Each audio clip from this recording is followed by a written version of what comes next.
She laughed first. That was the part Rosalie Boone would never forget, not the words, not the crowd, not even the hot flush of shame that crawled up her neck in front of half the valley.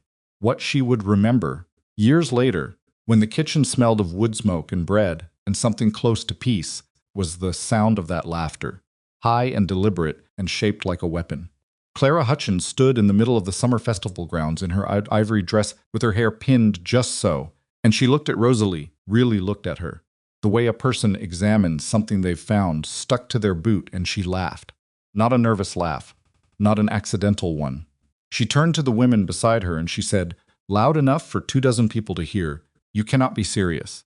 Her, Cole Maddox, and her. And then she did it again. Laughed.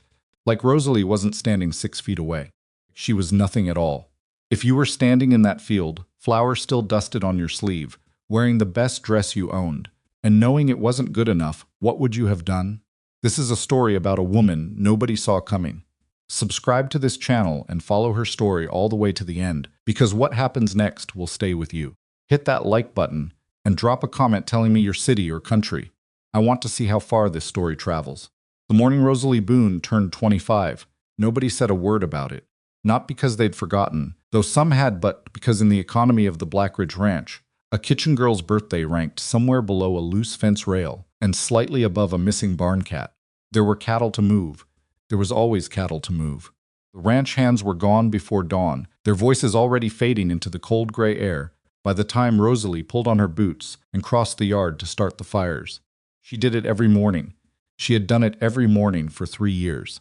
The kitchen at Blackridge was a long, low-ceilinged room attached to the back of the main house by a covered walkway that leaked at both ends when it rained. The walls were dark with years of grease smoke. The floorboards near the stove had warped from 100,000 mornings of steam and spill. The window above the wash basin looked out over the yard, and if you stood at just the right angle, past the corner of the barn, you could see a sliver of the mountains before they disappeared behind cloud. Rosalie had spent 3 years finding that exact angle every morning. It was the first thing she did after the fire caught stand at the basin, look for the mountains, breathe once before the day started. She was good at her work. That was a fact nobody disputed, not even the ones who said other things about her.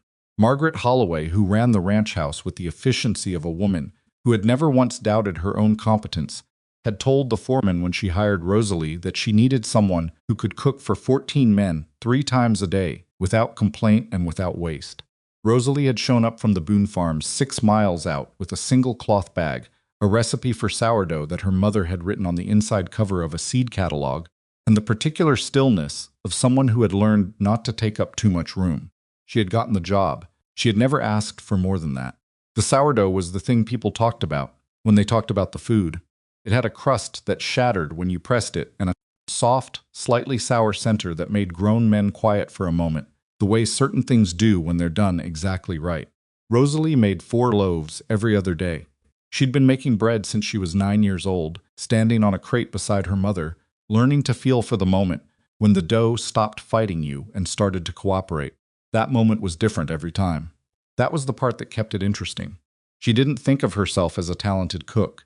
She thought of herself as someone who paid attention. There were other things people said about Rosalie, and she had heard all of them, stopped flinching at most of them by the time she was 17. The body she'd been born with, wide-shouldered, heavy, built for endurance rather than fashion, had become a kind of perimeter in her life. People met it before they met her. It preceded her into rooms. It was the thing they remarked on first, in tones that ranged from blunt to theatrical, depending on the speaker's confidence. She had learned to watch their eyes in the first 2 seconds of a meeting. It told her everything she needed to know about what kind of conversation they intended to have. Margaret Holloway had looked at Rosalie's hands first. That was how Rosalie knew she was going to be fine at the ranch. The rest of them, the hands, the seasonal workers, the men who rotated through on cattle drives and took their meals standing up, looked at her the way they looked at a piece of furniture. Useful, permanent, not worth much examination. She preferred it that way. It made the days simpler. She sang when she worked. She didn't think about it as a choice, exactly. It was more like breathing something her body did to keep itself company through the repetition of the work. Her mother had sung the same way, over the washboard and the garden rows, and the long August afternoons that stretched out flat and merciless over the eastern Montana prairie. Old songs, mostly. the kind that had worn smooth through use, where the words fit the melody, so naturally you couldn't imagine them apart. Rosalie sang them half under her breath, not performing, not projecting, just filling the space around herself with something. She didn't know anyone listened. On the morning of her 25th birthday, she was working through the second batch of bread dough. When she heard the sound she would later identify as the beginning of everything. Not that she recognized it then. Then it was just boots on the walkway outside, heavier than the hands, slower, with a deliberate quality she hadn't heard before. She didn't look up. Boots came and went. The boots stopped. Kept her hands in the dough, pushing and folding, turning the mass against the board. She was singing one of the old river songs, something about a woman waiting at a crossing for someone who'd already gone. The window was propped open 2 inches above the wash basin. The air outside smelled like cold grass and approaching frost. The boots didn't move. She wasn't scared precisely, but she became aware of the stillness the way you become aware of a room that's too quiet. She lifted her eyes without turning her head, looking toward the window, and caught the edge of a shadow falling across the yard outside. Someone very large was standing just around the corner of the covered walkway. She waited. The shadow didn't move. She finished the verse, folded the dough once more, and then said, without turning, "I can hear you standing there." Silence. "There's coffee if you want it." Another silence, and then the boots moved not into the kitchen, but away from it, retreating back the way they'd come, crossing the yard, the sound fading toward the barn, turned in time to see nothing. Whoever it was had already gone. She stood there with flour on her hands and looked at the empty yard for a long moment. Then she turned back to the bread. Cole Maddox did not think of himself as a man who hid. He'd spent 37 years building a reputation that was, in most respects, the opposite of hiding. 6'4" in his work boots, shoulders that had earned their breadth through a decade of labor before he'd hired anyone else to share it. A jaw that his father had called hard as a fence post, and that his enemies had found significantly harder than that in certain specific circumstances. Cole Maddox moved through Blackridge Valley with the particular authority of a man who owned most of it. He didn't seek it out. He was simply large in every direction, and the world had responded by stepping back. He owned the Blackridge Ranch because his father had owned half of it, and he'd spent 15 years purchasing the other half, piece by piece, through a combination of careful work and the willingness to outwork anyone who thought they wanted it more. He ran 3,000 acres and employed 22 men on a rotating basis and had standing accounts at the bank in Billings and the grain supplier in Helena that were, by any reasonable measure, expressions of a man who had made something from what he was given. He did not discuss his finances with anyone. He did not discuss much of anything with anyone, if he could avoid it. This was not because he was unkind, though some people called him cold. It was because he had learned early that silence was protective in a way that conversation never was. Words were offers, they invited response, interpretation, expectation. Silence committed to nothing. He could stand in a room full of men who were negotiating and contribute nothing to the noise, and still walk away with a clearer picture of the situation than anyone who'd spoken. His ranch manager, a lean Texan named Ernie Pruitt, who had worked for him for 8 years, said that talking to Cole Maddox was like talking to a mountain. You got something back, but it was mostly your own voice. Ernie said this with affection, or what passed for affection from Ernie. What almost no one knew about Cole Maddox, what he himself had difficulty articulating, in the rare moments he tried, was that he was lonely in a specific and bone-deep way that his size and his land and his reputation did nothing to address. The ranch was large. The house was large. The days were long and purposeful and filled with the kind of work that left a man tired in a way that felt earned.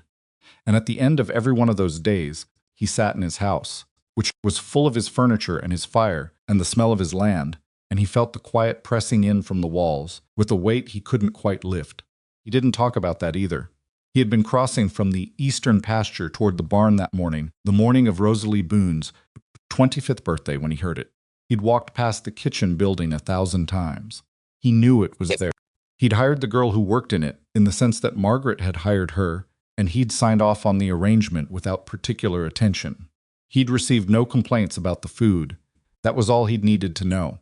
He didn't know what made him stop that morning. Maybe it was the particular cold of the air, which had a quality that made sounds carry farther. Maybe it was just that something in his chest caught on the sound, the way a coat catches on a nail unexpectedly, without warning, stopping him mid-stride. She was singing something about a river crossing. He stood at the corner of the walkway, and he didn't move. He'd heard singing before. The church in town had a woman with a strong soprano who performed on holidays with great confidence and minimal subtlety.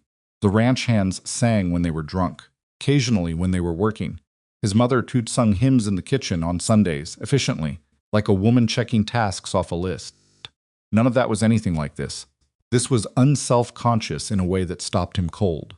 There was grief in it, and acceptance, and something underneath both of those that he couldn't name, a kind of steadiness, the sound of water moving over stones.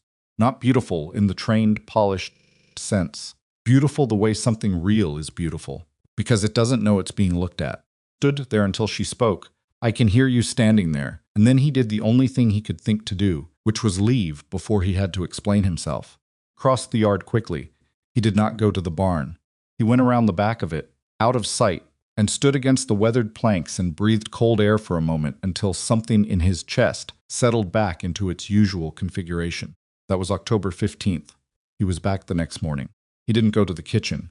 He went about his work. The eastern fence line needed checking, and 2 of the younger hands required supervision that qualified as active prevention rather than passive oversight. But he arranged his route through the yard so that it took him past the kitchen window, sometime between 7 and 8 o'clock, which was, he had noted the previous morning, when she was most likely to be working through her bread. She was singing again. Different song. Something quieter, something he didn't recognize, with a melody that turned back on itself in unexpected ways. He slowed his pace until he was almost stopped, kept walking, didn't look toward the window. He didn't know what he intended. He wasn't sure he intended anything. He was a man who acted on necessity, and this wasn't that. It was something else, something without a name in the practical vocabulary he'd built his life on. That evening, he found a small square of paper in his coat pocket, which he'd left on the hook by the barn door. He took it out and looked at it. He turned it over. Thought for a while, which was something he was better at than most people suspected. Then he picked up the pencil stub. He kept on the windowsill for marking fence posts, and he wrote 7 words on it. He left it folded under a stone on the kitchen step the next morning before anyone was up. "I didn't know a kitchen could sing." He didn't sign it. Rosalie found the note when she went out to bring in the morning's firewood. Stone wasn't there for no reason. It had been sitting in that same spot for as long as she'd worked at the ranch, a flat piece of granite that someone had brought from the creek bed, smooth enough to stand flat. She'd used it herself to prop the door when both hands were full. She almost didn't see the folded paper beneath it. It was the white of it against the dark gray stone that caught her eye. Picked it up, unfolded it, read it twice. 7 words in handwriting that was deliberate rather than elegant. The letters pressed hard into the paper like the writer was accustomed to making marks that would hold. Stood on the step for a long moment, paper in her hand, and tried to work out who could have written it. Margaret wasn't the type. The ranch hands who left her notes generally left them to complain about the coffee or request something specific for supper, and they signed their names with the confidence of men who had no reason for anonymity. This was something different. She read it a 3rd time. This was someone who had been standing close enough to hear her. She felt something move in her chest that she immediately suspected and then tried to dismiss. She'd learned not to trust that particular feeling. It had led her somewhere painful exactly once, 5 years ago, and she'd packed it carefully away after that and kept the lid on. She folded the note. She put it in her apron pocket. She brought in the firewood. For the rest of that morning, while she worked through the breakfast preparations and the cleaning and the first of the afternoon bread, she turned the question over in her mind, the way she turned dough pressing, folding, checking what developed. The handwriting was educated but not formal. The words were simple but not simple-minded. Someone who paid attention. Someone who thought before they wrote. She didn't sing that morning. She told herself it was because she had nothing in particular to sing.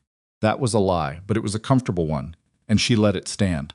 The bench outside the kitchen door had been broken for so long that Rosalie had stopped seeing it as anything other than landscape. One leg had cracked through sometime in the spring, probably a ranch hand who'd sat on it without checking, and the whole thing listed dramatically to the left, useful only as a surface for setting things on temporarily and entirely untrustworthy as anything you'd actually sit on. She'd mentioned it to Ernie Pruitt in August. Ernie had looked at it with the expression of a man who had 17 more urgent problems and was diplomatically acknowledging the existence of an 18th. Stopped mentioning it. 3 days after the note, She came out of the kitchen in the afternoon to find someone crouched beside the bench with a hammer and a handful of nails and a piece of fresh-cut timber that looked like it had been shaped that morning. Stopped. He didn't look up immediately. He was fitting the new timber against the broken leg, testing the angle, tapping it once to check the sound.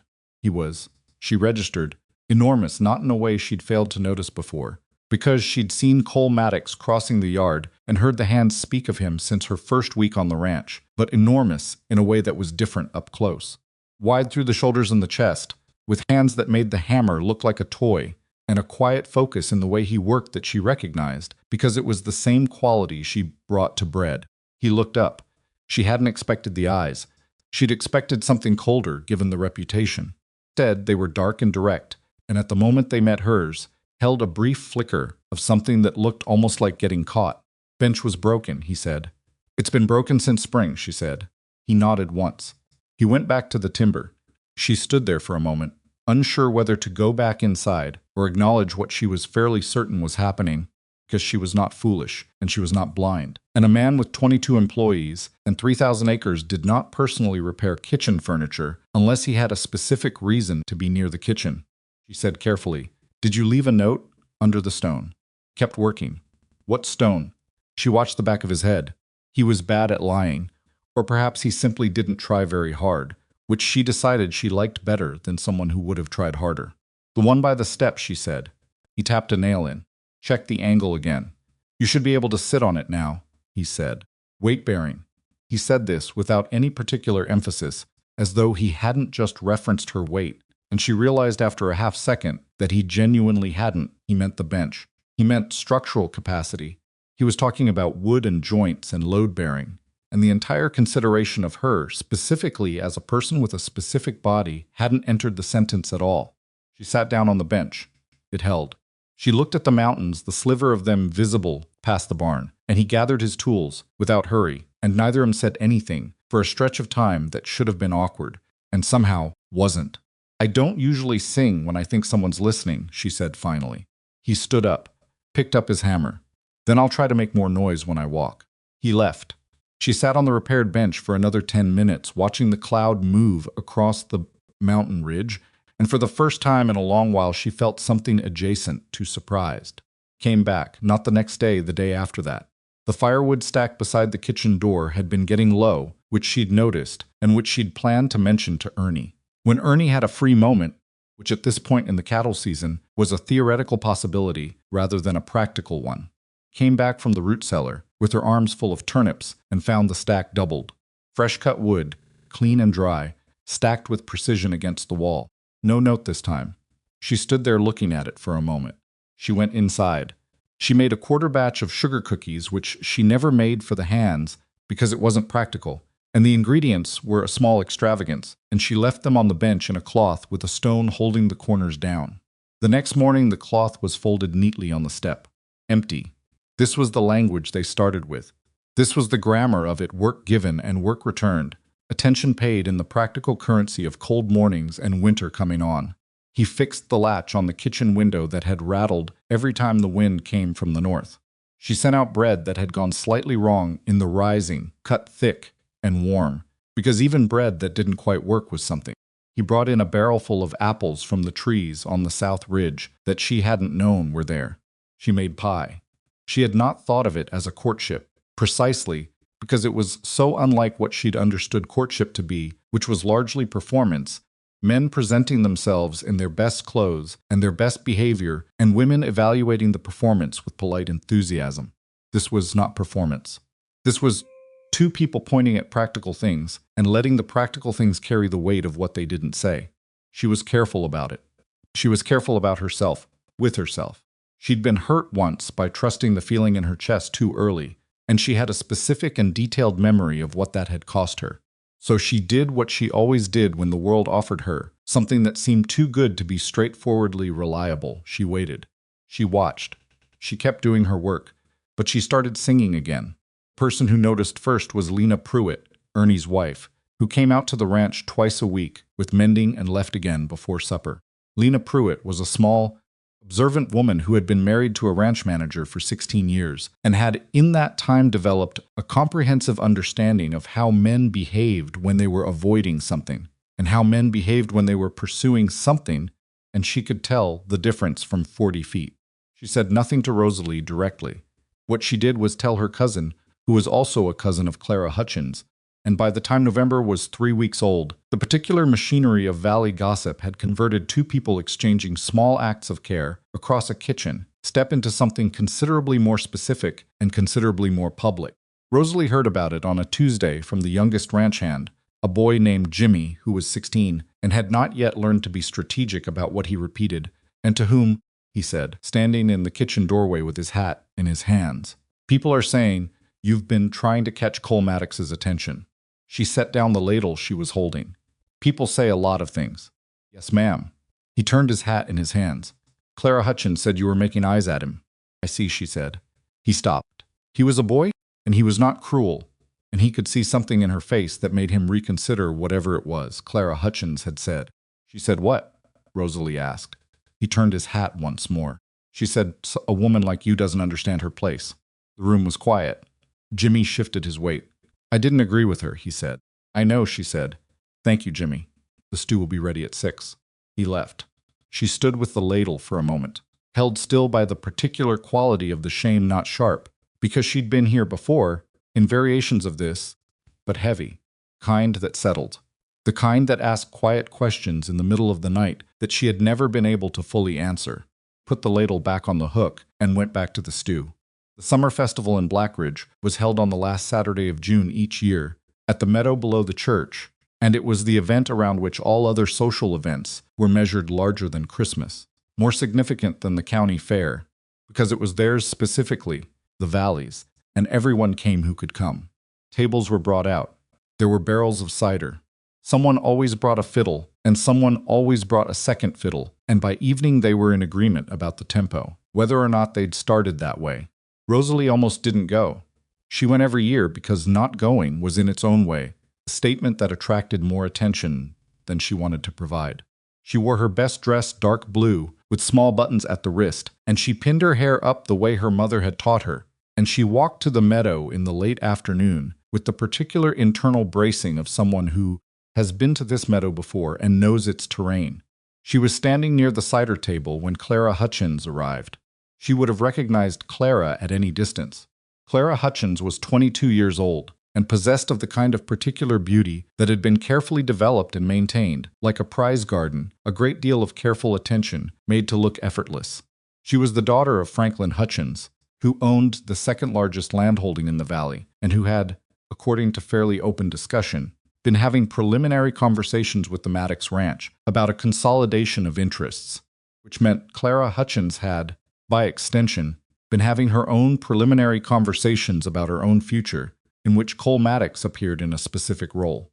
She came with 2 friends and a kind of proprietary ease that read the festival as territory already mapped.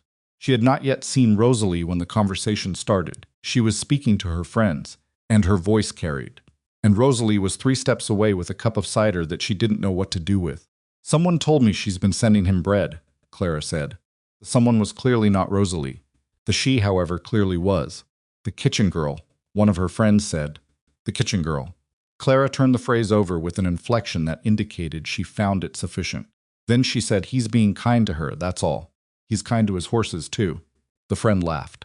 Rosalie didn't move, stood with the cider, and she looked at the mountains over the tree line, and she thought with some precision that if she simply walked away right now, it would be over. She had done that before. She was good at it.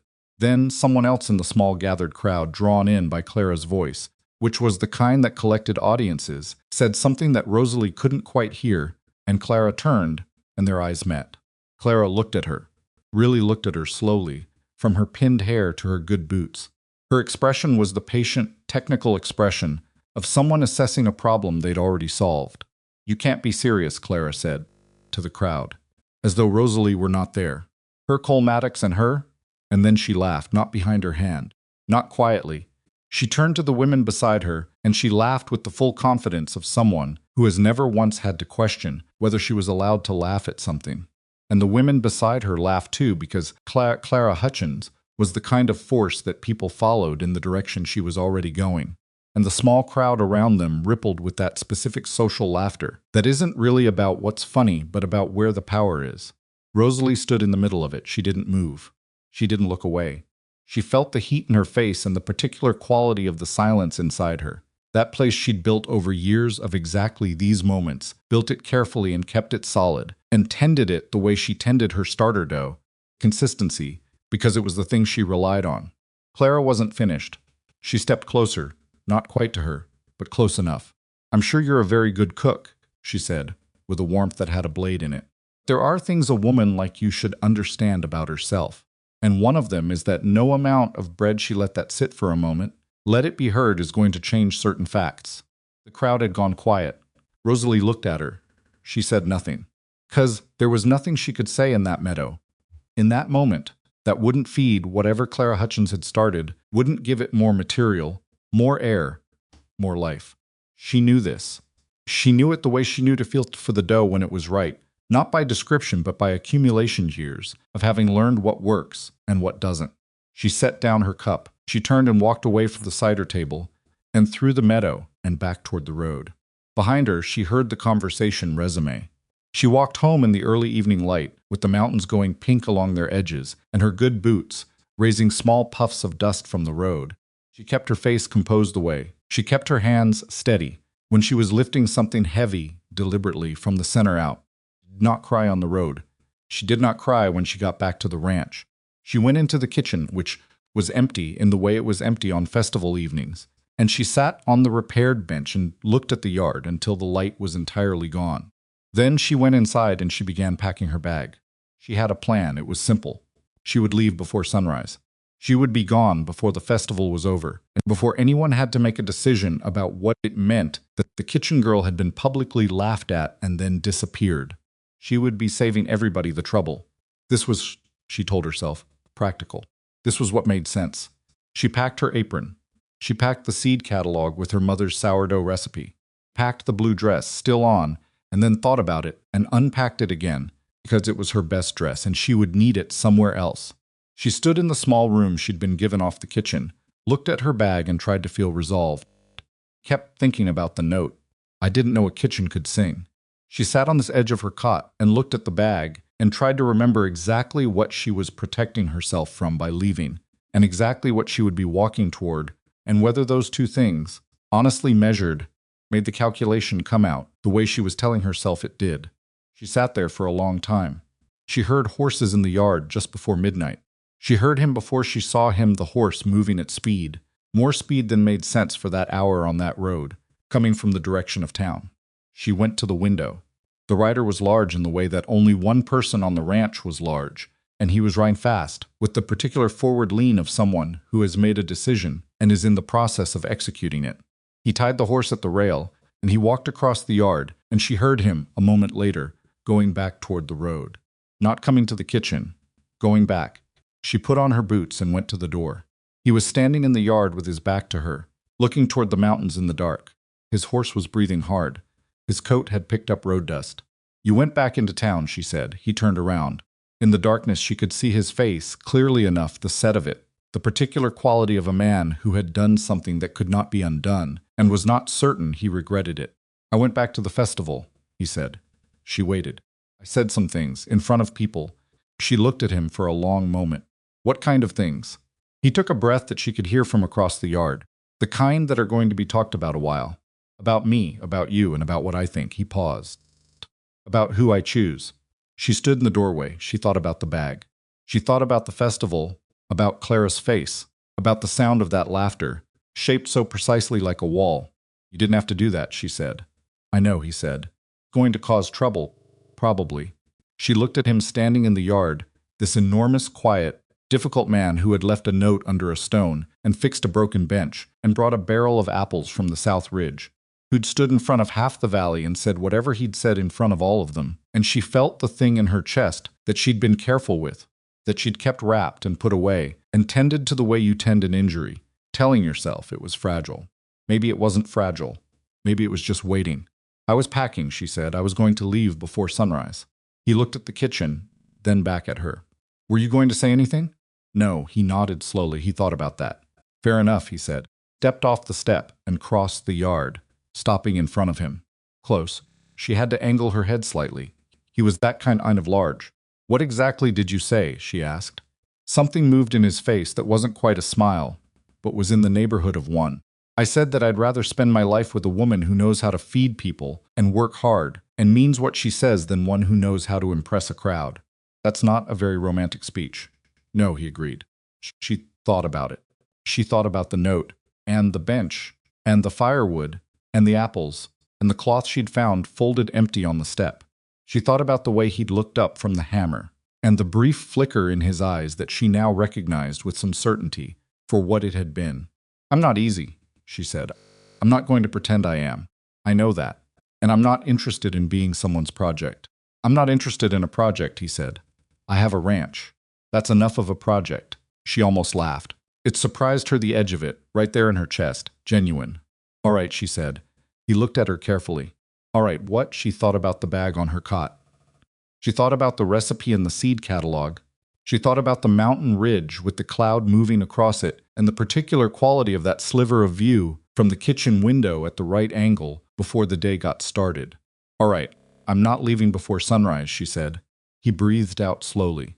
She looked at him for one more moment, then turned and walked back to the kitchen door. At the threshold, she stopped. Without turning around, you should put your horse up properly. You rode him hard. I know. And there's bread from this morning on the shelf if you're hungry. A pause. Thank you. She went inside. She unpacked the bag. She didn't sleep much, but she lay on the cot with the seed catalog against her chest and listened to the dark yard settle. And somewhere around 2 a.m, she started to hum very quietly, just for herself, one of the old river songs, and she let herself feel, carefully and without committing to anything, that something had shifted. Not solved, not safe, not simple, but shifted. And in the morning she would start the fires and find the mountains in the window and feel for the dough when it was right. And whatever came next would come, the way it always did, without her permission and mostly on its own terms. That was all right. She had learned to work with what came. She made the fires the next morning without waking anyone. That was habit. She was usually the first person moving on the ranch, somewhere in the hour before the hands stirred, when the yard was still dark and the air had that particular quality of cold that came just before the temperature started its slow climb toward whatever the day intended. She built the kitchen fire first because the kitchen was where everything started, and then she fed the stove until it had enough heat to be trusted. And then she stood at the basin and found the mountains in the window. They were there, just the sliver of them going pale as the dark began to thin. She put the kettle on and started the bread. She didn't think about the bag, which she had repacked in the dark and then unpacked again, and finally left open on the cot floor, contents half in and half out, which was probably the most honest representation of where she stood on things. She didn't think about Cole Maddox standing in the yard in his dusty coat, or the thing he'd said, or the way he'd breathed out when she'd told him she wasn't leaving. She thought about the ratio of the starter, which had been a little slow the last 2 days, the cold, she suspected, or possibly she'd fed it slightly wrong, and she would need to watch the rise carefully. She was halfway through the first kneading when she heard boots in the yard. She didn't look up. The boot stopped outside the window, which was open the usual 2 inches. She kept her hands in the dough and waited for whatever would happen next. Coffee ready, he said from outside. Not yet, she said. 15 minutes. A pause, all right. The boots moved away. She listened to them cross toward the barn. She pressed her palms into the dough and felt it resist, and then resist, and give. And she let out a breath she hadn't quite known she was holding. All right, she thought. That was going to be the shape of it. 2 people who'd said things in the dark and were going to see, in the clear light of a work morning, whether those things still held. She found she didn't hate that arrangement. The next 2 weeks had a quality she didn't know the word for at first, and then when she found it, was embarrassed by how plain it was. The word was simply easy. Not the easy of things that required no effort, but the easy of a weight being redistributed the same total load, but carried differently, the second set of hands, somewhere in the balance. Came for coffee most mornings. Not every morning. There were days he was up before she arrived, out on the eastern range before the sun, and those days she'd find a brief note on the step. Not 7 words this time, but fewer. Cold this morning, or simply east fence. As though she was someone who needed to know where he was, and he'd decided she was that someone without making a formal announcement of the decision. She saved those notes in the seed catalog, pressed flat between the pages with the sourdough recipe. She didn't examine too closely why she did that. He didn't talk much, even in the mornings. But what he said was specific, which she was learning, was its own kind of language. He didn't ask how she was not once, in all of those early mornings, but he noticed things.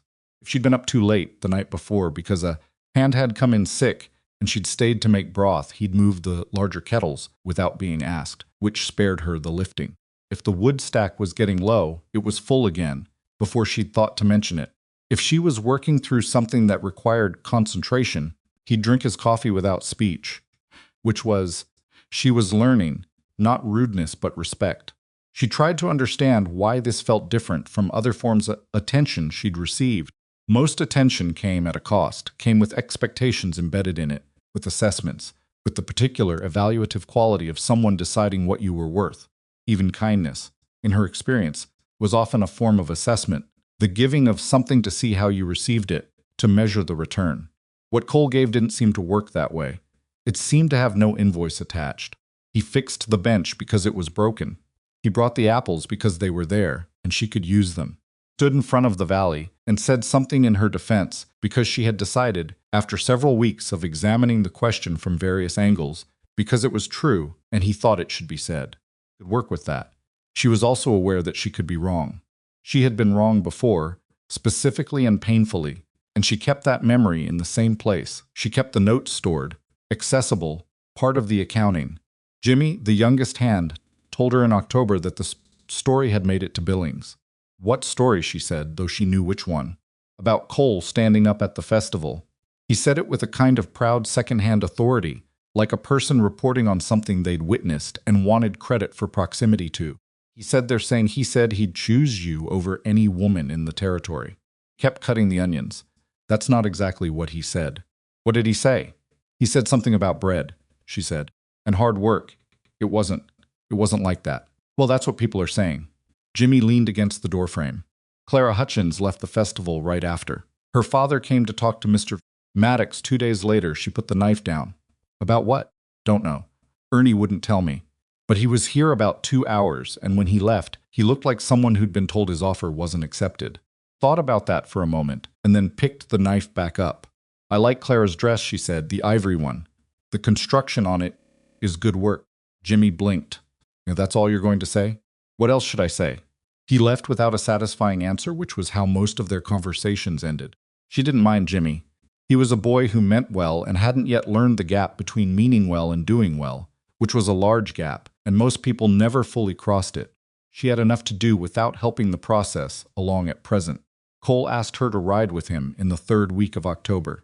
He asked it the way he asked most things without preamble, as though he'd been considering it long enough that the consideration was finished. And this was simply the statement of a conclusion.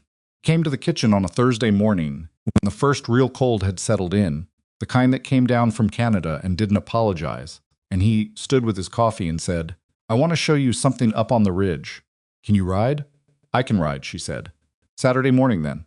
All right. He left. She stood for a moment and looked at the fire and thought about Saturday, which was 3 days away, and then went back to the bread because the bread needed attention, and Saturday didn't yet. She told no one about the ride. This was a practical decision rather than a secretive one. She was under no obligation to report her movements, and she'd had enough of the Valley's interpretation of her life to be cautious about providing new material. She went on Saturday morning with her good coat and her oldest boots, which were the most broken-in ones she owned, and she met him at the barn where he had 2 horses already saddled. She had not been on a horse in over a year. The last time had been her father's old gelding, who was slow and patient and gave you time to remember what you were doing.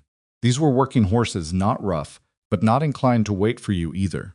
She got herself up without help, which required more effort than she intended to show, and she settled herself and squared her shoulders and didn't look at him. South Ridge or the north? He said. I don't know the difference. North is steeper, he said. South takes longer, but the view's better. South, she said. He nodded. They rode. The South Ridge was a trail she hadn't known existed, which was itself a reminder that 3 years on the ranch had given her a very specific geography, from the kitchen door to the root cellar, to the barn door to the well, and she'd never once gone beyond it. The trail went up through stands of pine that were already heavy with early season snow on the high branches, and the horses moved carefully because the ground was frozen in the shade and loose where the sun had touched it. Cole didn't talk much on the way up. That was fine. She was occupied with the horse and the trail, and the growing height she could see the valley, spreading out below when the trees opened, see the meandering line of Blackridge Creek, and the geometry of fields and fence lines, and the small squares of buildings that made up the settlement. It looked from up here entirely manageable. That was the strange thing. She'd spent 3 years in it, in the middle of it, where it had texture and weight and a daily requirement for navigation, and from this height it was just a valley. Beautiful, but comprehensible. Stopped at a place where the ridge broadened and the view opened fully north and south, the whole length of the valley, the mountains above closing it on the west, the foothills extending east, until they blurred into something like plains. Stopped beside him, and they sat for a moment without speaking. "This is yours," she said. She meant the view, roughly the land below. "Most of it," he said. "The Hutchins family owns the south end. The stretch along the creek belongs to the McGinnis widow. A few homestead claims scattered through." She looked at it. All that land, visible from this height as a kind of organized geometry. "Does it feel like what you thought it would?" He was quiet long enough that she almost withdrew a question which she'd asked without thinking, and which was more personal than their usual exchange. "No," he said. She waited. "I thought it would feel finished," he said. "When I had enough of it, I thought it would feel like something I'd built that I could stand back and look at." He looked out over the valley. "Doesn't feel like that." "What does it feel like?" "Like something I'm responsible for," he said. "Which isn't the same thing." She understood that. She didn't say so. Immediately she sat with it for a moment, the way she sat with things she recognized, giving them room. Then she said, "I've been cooking in that kitchen for 3 years, and I've never once felt like it was mine." "It isn't," he said, and then caught something in her expression. "I don't mean it that way. I mean it belongs to the ranch," which was what I meant about responsible. "I know," she said. "I wasn't offended. You had something in your face." "I was agreeing with you," she said. "That was what agreeing looks like." He looked at her. "I can't always tell." "No," she said. "Most people can't." That was the first real thing she told him about herself, not biographical fact, but internal texture. She watched him receive it, which he did without comment, which was, she was learning, his form of careful attention. He didn't rush to fill the space with interpretation. He just took it in and let it sit. She told him the rest of it gradually. In the hour they stayed on the ridge before the cold pushed them back. She told him about the Boone farm and her father's unreliable back, and the 2 younger brothers who were going to inherit whatever was left of it, which was not much. She told him about the years she'd spent in town as a laundress before she'd applied for the ranch position, and how the woman who'd employed her had been kind in a way that exhausted her, the kind of kindness that required your constant gratitude as its fuel, that stopped performing if you forgot to appreciate it visibly. He listened. He asked one question, which was, "Why didn't you go somewhere else? Some other town?" "Where?" she said. He thought about that. "Fair enough." She told him about the recipe in the seed catalog, and he looked at her with an expression that was trying not to be amused and failing slightly, which was the most animation she'd seen in his face yet, and she realized, with some precision, that he was funny in the manner of someone who had never performed it. It just leaked out of him at specific moments, unwilling to be entirely contained. She liked that. She was careful about how much she liked that. On the way back down, the trail was icy in the shade, and her horse missed a step and lurched. And without thought, she grabbed for the saddle and found Cole's hand there. Instead, he'd moved alongside her without her seeing it, and his hand closed briefly over hers before the horse steadied and the moment passed. He didn't say anything about it, neither did she. But going down the rest of the trail, she could feel where his hand had been, which was a thing she noted and filed, and told herself was practical information.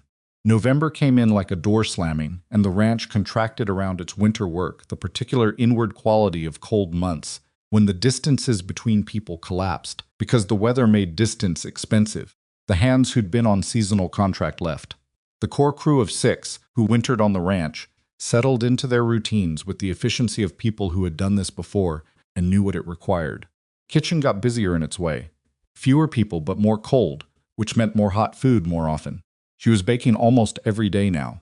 The mornings were dark for a long time before they started to pale, and she worked mostly by firelight until the sun came over the eastern ridge, And there was something about the quality of that work, the particular intimacy of fire and flower in the dark, that she had always found steadying.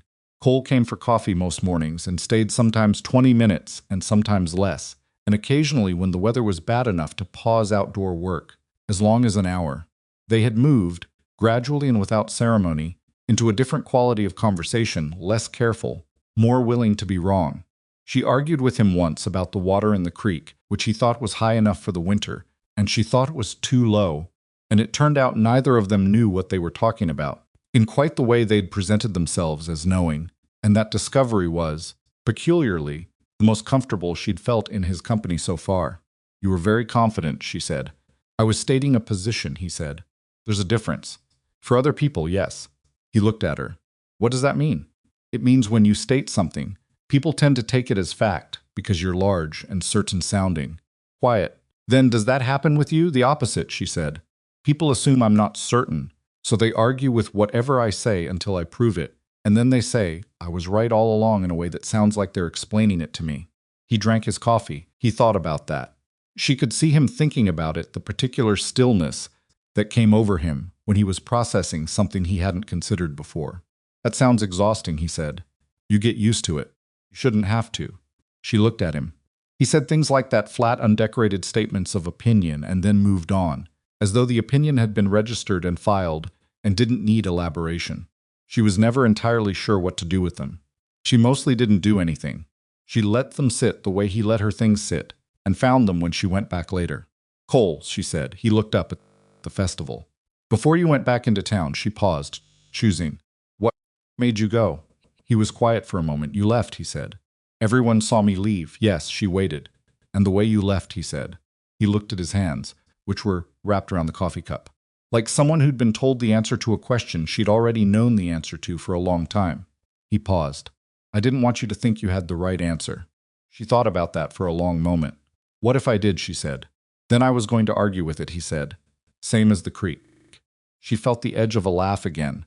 She let it come this time, just barely.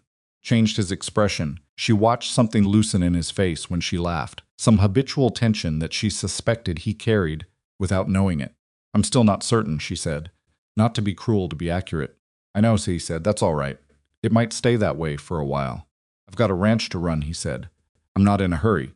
She nodded and went back to the bread, and he finished his coffee, and the fire shifted in the stove.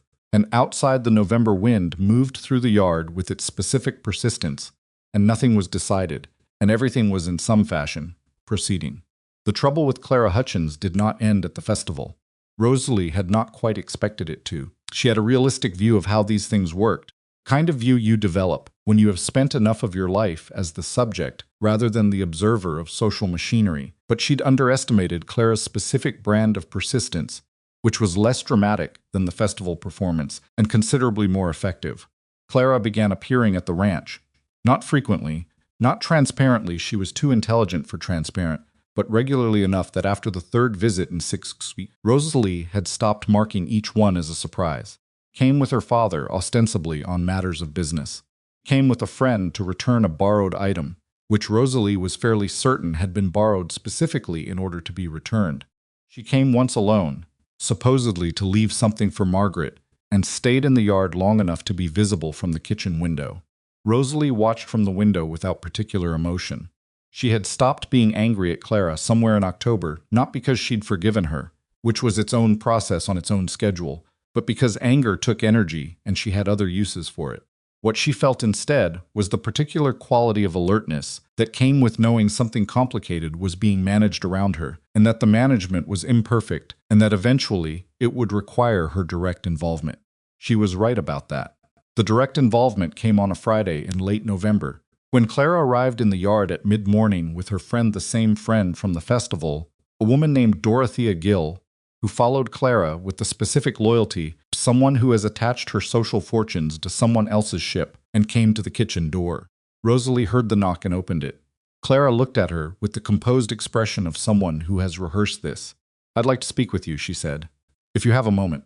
Rosalie looked at her, then at Dorothea, who was looking at the yard. "Come in," she said. She did not offer coffee. This was a decision she made. In the same breath she opened the door, she would be courteous, and she would not perform hospitality. because hospitality was something she gave freely, and the threshold for freely wasn't arbitrary. And whatever Clara Hutchins was about to say didn't meet it yet. Clara came in. She looked at the kitchen with an expression that was carefully not commenting on it, which was its own form of comment. She was wearing a deep green coat that was, Rosalie noted, genuinely beautiful, well-made, beautifully fitted, the kind of thing a woman wore when she wanted to look composed while discussing something difficult. "I'm going to be honest with you," Clara said. "All right," Rosalie said. "I behaved badly at the festival." Rosalie waited. "I said things I shouldn't have, in front of people." Clara looked at her directly, which was either courage or strategy. Rosalie wasn't certain yet. "I'm not here to apologize exactly. I'm here to be honest." "There's a difference," Rosalie said. Something shifted in Clara's expression. "Yes," she said, "there is." She paused. "I've known Cole Maddox since we were children. Our fathers did business together. There was an expectation, not a promise. Nothing like that, but an expectation, and I built things around it. Plans. A kind of future." She stopped. "And then he stood in the middle of the festival and made it very clear that the expectation was entirely mine." Rosalie looked at her. There was something in the account she believed, the particular flatness of it, stripped of the performance she'd expected. This was not what she'd anticipated. She'd anticipated the version of Clara from the festival, and she was getting something different. "I didn't take anything from you," Rosalie said.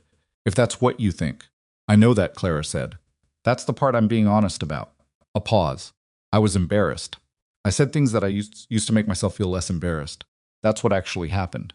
Rosalie looked at her for a long moment. "Why are you telling me this?"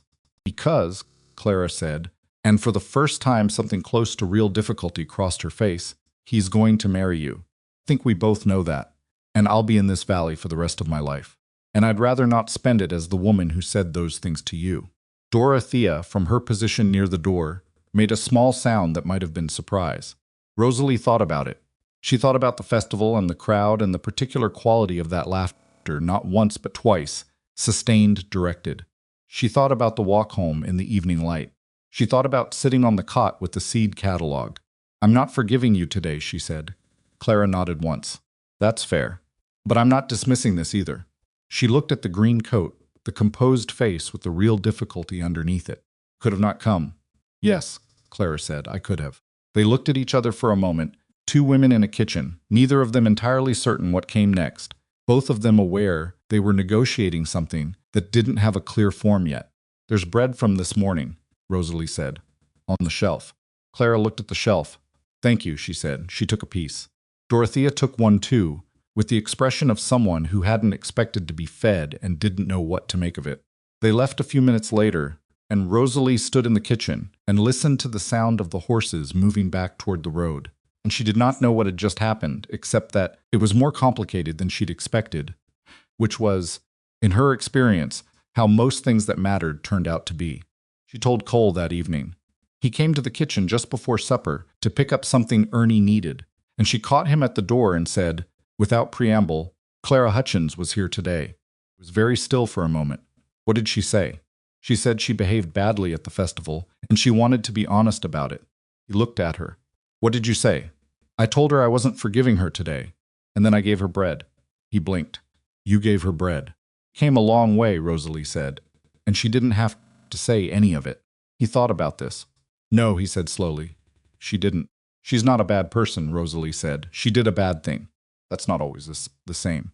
He looked at her with the specific expression she'd started to recognize, the one that came when she said something that reorganized a space he'd already organized differently. Not surprised exactly. More like reconsidering the blueprint. "How do you do that?" he said. "Do what?" "That," he said. "What you just did. The way of looking at it." She thought about it. Picked up the pot she needed to move and moved it. "I've had a lot of practice deciding what I'm going to do with what people say about me," she said. "Eventually you get specific about it. Whether it's true or not, whether they meant it or not, whether the meaning matters more than the action." She set the pot down. "Just accounting. You figure out what's actually on the ledger and what's just noise." Stood in the doorway for a moment. Clara was noise.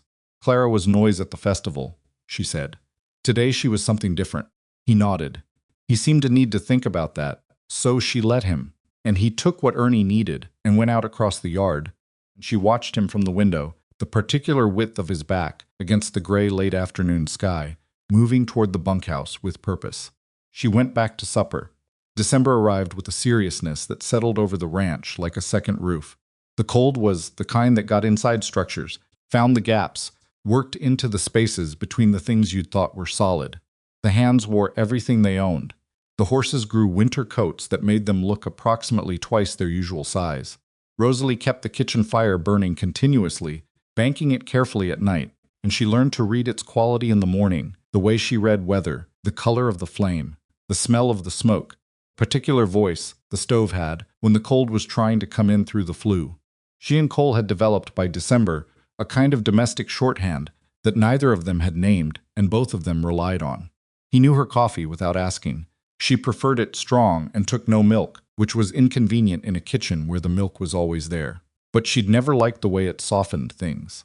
She knew that he'd had a difficult day when he was more deliberate in his silence, as opposed to his comfortable silence, which was relaxed, where the difficult one was watchful. She didn't say she knew this. She just adjusted accordingly louder fire, something baking that required effort, the particular domestic noise of someone at work in a kitchen, which had a quality she'd found, over years, that men found more settling than any kind of speech, evidence of productivity, the proof that things were being done. One evening in December, a Tuesday, which she remembered specifically because she'd made molasses cookies, and Jimmy had eaten 3 before supper and was predictably sick. An hour later, Cole came into the kitchen past the supper hour and sat in the chair by the fire without asking. She was finishing the cleanup. She didn't comment on the sitting, because his sitting in the chair by the fire was recent but no longer new, and commenting on it would have been like commenting on the chair itself. "What's on your mind?" she said. "My brother is coming for Christmas." She hadn't known he had a brother. This was a significant fact, to not know about someone she knew the color of their worry, and it caught her off guard, and she let it show slightly. "You have a brother. Half-brother. Daniel." He said the name with the particular economy of someone who needs to describe complicated terrain and is choosing precision over decoration. "We grew up separately. Same father, different mothers. He's in Bozeman now. Works at a law off a pause. He writes letters. I'm bad at writing letters back. Is he coming to see the ranch or to see you?" "Both," he'll say. Cole looked at the fire. "He'll actually be checking on things." "What kind of things?" "Whether I'm managing properly." He said this without particular bitterness, which indicated it was old enough to have moved past bitterness into something that was just landscape. "Daniel thinks I work too much and talk to no one, and the ranch will outlast me only in the sense that I'll run myself into it before I build anything worth leaving." She thought about that. "Is he wrong?" He looked at her. It was the specific look of someone not accustomed to being asked that question by someone not invested in a particular answer. "He wasn't," he said. She registered the tense past, not present, and let it stand without comment. "He'll want to meet you," Cole said. "Is that a question or information?" "Information." A pause. "I wanted you to be ready for it. He'll ask questions. He searched for the word. Interested in people, in the thorough way." "Thorough," she said. "All right, he won't be unkind," Cole said. "He's not like that." "He's Juffru," she said again. Something crossed Cole's face, not quite a smile. "Yes." She dried the last pot and hung it on the hook. She thought about Daniel Maddox, who she didn't know, coming to assess a situation. She wasn't entirely certain how to describe herself. She thought about the bag she'd left half-packed and unpacked twice, and the notes in the seed catalog, and the mountain view from the South Ridge. "Will you tell him what to expect?" she said. "Before he arrives." "What do you mean?" "I mean, will you say to him, 'There is a woman in my kitchen, and here is what she is and is not,' so that he arrives knowing something true, rather than something he's assembled from whatever he's heard?" Cole looked at her for a long moment. "Yes," he said. "I can do that." "Good," she said. "Then I'll be ready." Banked the fire for the night. He stood and took his coat and went to the door. "Rosalie," he said. She looked up. He was standing in the doorway with the cold coming in around him and the dark yard behind him and his coat half on, and his expression had the quality of something that had been worked up to carefully and wasn't going to wait any longer. "I should have said something sooner. I'm not." He stopped. "I'm not good at this." "I know," she said. "I mean it. Formally, if that's the word." He looked at her steadily. "I'd like to ask you to stay." She looked at him standing in the doorway of her kitchen. "I'm not leaving," she said. "I mean more than not leaving." Quiet for a moment. "Then I know what you mean." He waited. I'm not ready to answer that formally, she said. Not yet, but I'm not saying no, and I'll still be here tomorrow morning. He nodded. Something in his face resolved, not relaxed exactly, but settled, like a fence line that's been properly staked. All right, he said. All right, she said. He left. Stood in the kitchen for a moment, in the quiet after the door closed, with the fire banked, and the cold coming in under the door, and the smell of molasses and wood smoke in winter. And she thought about what she'd said not ready, but not know, and she sat with it, the way she sat with things that needed time, and found that it felt, not easy exactly, but true. That was enough for tonight. She turned out the lamp and went to bed. Daniel Maddox arrived on the 22nd of December on the afternoon stage from Bozeman, which was 40 minutes late due to a wheel problem outside of Laurel, and he walked into the Blackridge Ranch yard with a leather satchel in one hand and the particular expression of a man who has been in a confined space with strangers for 6 hours and is ready to be somewhere that holds still. He was nothing like his brother. Where Cole was built for weather and distance, Daniel was built for rooms lean, medium height, with quick eyes behind wire-rimmed spectacles, and a way of moving that suggested he thought faster than he walked, and had made a private accommodation with that fact. He was 34 years old, and had their father's jawline and none of their father's silence. Rosalie watched him cross the yard from the kitchen window, and knew immediately, the way she sometimes knew things from observation, before she'd worked them through consciously, that this was a man who would make you feel, within 10 minutes of meeting him, that he had understood something about you, that you hadn't finished understanding yourself. Cole met him in the yard. They shook hands, not the embrace of men who were close, but the handshake of men who were working at being closer than they'd started, and exchanged something brief. And then Daniel looked toward the kitchen, and Rosalie stepped back from the window. She was being unreasonable. She knew she was being unreasonable. She had faced worse things than an interested man asking thorough questions, and she had faced them with more information and less warning, and she had survived all of them.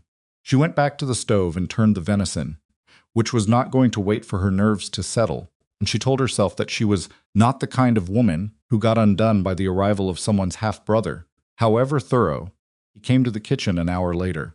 He knocked, which was more than most of the hands ever did, and he came in when she said so, and he stood in the doorway and looked around the kitchen with the specific attention of someone who was reading a room rather than just entering one. "You're Rosalie's," he said. "I am," she said, "Daniel Maddox." He came in and offered his hand, which she shook with a flour-dusted palm without apology. He didn't comment on the flour. Cole said, "I should come introduce myself rather than wait for supper." He said, "You'd rather get it over with." She looked toward the yard where Cole presumably was. "He said that. He said you were direct," Daniel said, "and that you'd prefer if I was too." She considered that. It was accurate, which meant Cole had been paying attention, which was its own form of information. "All right," she said.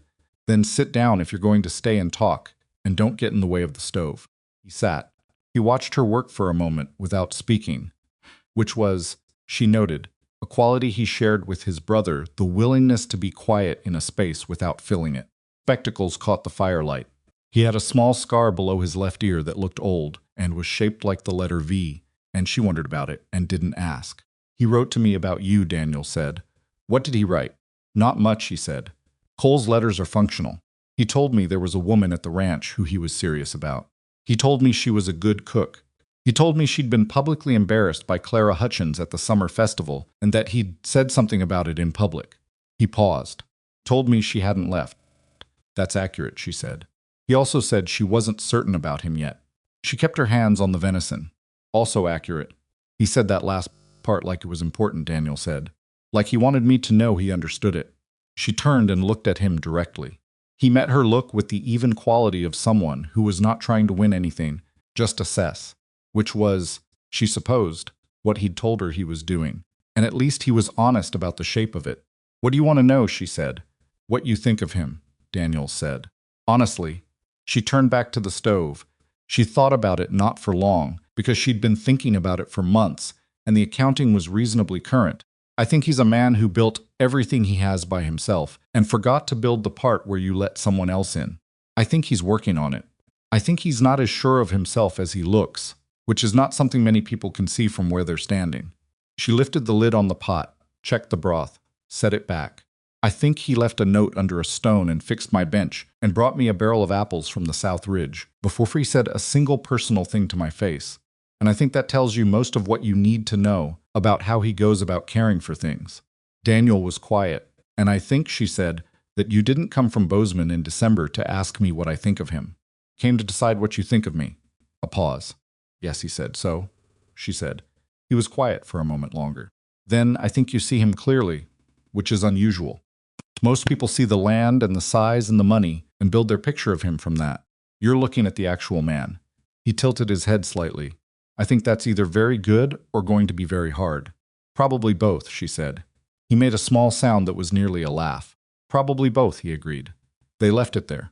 He stayed for another 20 minutes, and they talked about smaller things, the weather, the road from Bozeman, whether the stage driver had been as bad as Daniel suspected he was, and it was easy in the way that conversations are easy, when both people have already gotten past the thing they needed to say and don't need to maintain any particular performance anymore. When he stood to go, he paused at the door. For what it's worth, he said, Cole hasn't mentioned anyone in a letter in 11 years. The last person he mentioned was our father, the year he died. He left before she had to respond to that. She stood with the ladle in her hand and looked at the fire. Christmas at Blackridge was quieter than Rosalie had expected, given that there were more people in the house than usual.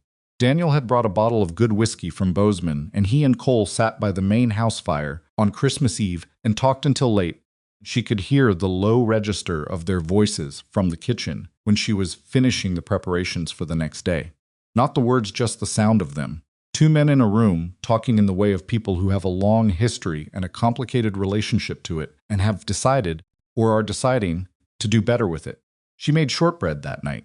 She didn't know why specifically it wasn't the bread she usually made, and it required the good butter she was saving, but her hands wanted to make it, and she had learned not to argue with her hands when they knew something her head hadn't caught up to. She left a plate of it outside the main house door on her way to her room. In the morning it was gone, and there was a note in Cole's handwriting that said, "Thank you." And then below that, in different handwriting, more fluid and less pressed, "Best shortbread in Montana, possibly. D." She put it in the seed catalog with the others. Christmas morning was the kind of cold that made the air feel glass-edged, and the sky was the particular blue that only happens in deep winter, and she stood on the kitchen step for a moment before starting the fires and looked at it, and felt something she was cautious about identifying as contentment, but which was at least in the neighborhood. Cole found her there. He came around the corner of the kitchen building from the direction of the barn he'd already been out. She could see that his boots carrying the particular evidence of early morning snow, and he stopped when he saw her standing on the step in her coat. "You're up early," she said. "Always am," he said. They stood in the cold for a moment, looking at the yard. The ranch in winter had a different kind of beauty than in other seasons. Stark, honest.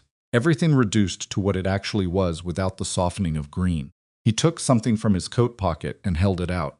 It was the smallest piece of carved wood about the size of her palm, shaped into a bird she recognized after a moment as a meadowlark. The carving was not fine work in the professional sense. The chisel marks were still visible. The proportions were slightly off on one wing, but it was unmistakably a meadowlark, and it had been made with the specific attention of someone who had looked at the thing carefully before trying to render it. "You made this," she said. "I'm not good at it," he said. "Daniel said I should give it to you anyway." She turned it over in her hands. The wood was smooth where he'd worked it and rougher where he hadn't gotten to yet, and the tail was slightly too long, but the head was right the tilt of it, the particular alertness. She thought about him sitting somewhere with a piece of wood and a chisel in the evenings when she wasn't there, working at something imprecise and not giving up on it. "Thank you," she said. "It's not much." "It's a meadowlark," she said. "I know what it means." He looked at her. She looked at the bird in her hands. "Meadowlarks are the ones that sing when they think nobody's listening," she said. He was quiet.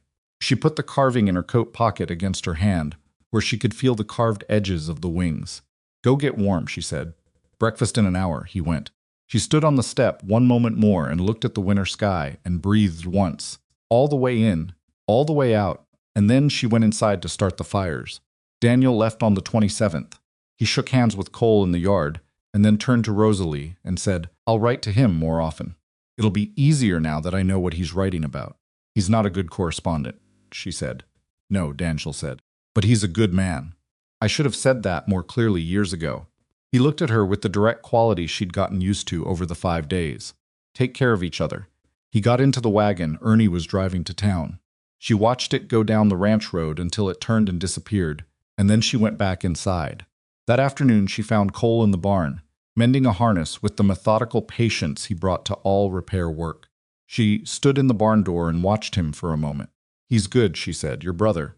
Cole kept working. He is. He loves you, she said. He just doesn't know what to do with it. Cole's hands slowed on the harness. He was quiet for a moment. That's about right, he said. She left him to the harness. But that evening, after supper, when she came to bank the kitchen fire, she found that the firewood had been brought in and stacked so neatly. It looked like a demonstration, every piece fitted against the next. More wood than she'd need for 2 days, done with the excessive care of someone who has something to express and has chosen the expression of firewood. She put her hand on the stack. Thank you, she said to the empty kitchen. January was a month she got through by keeping her hands occupied and her mind in the immediate radius of what needed doing. There was always something that needed doing.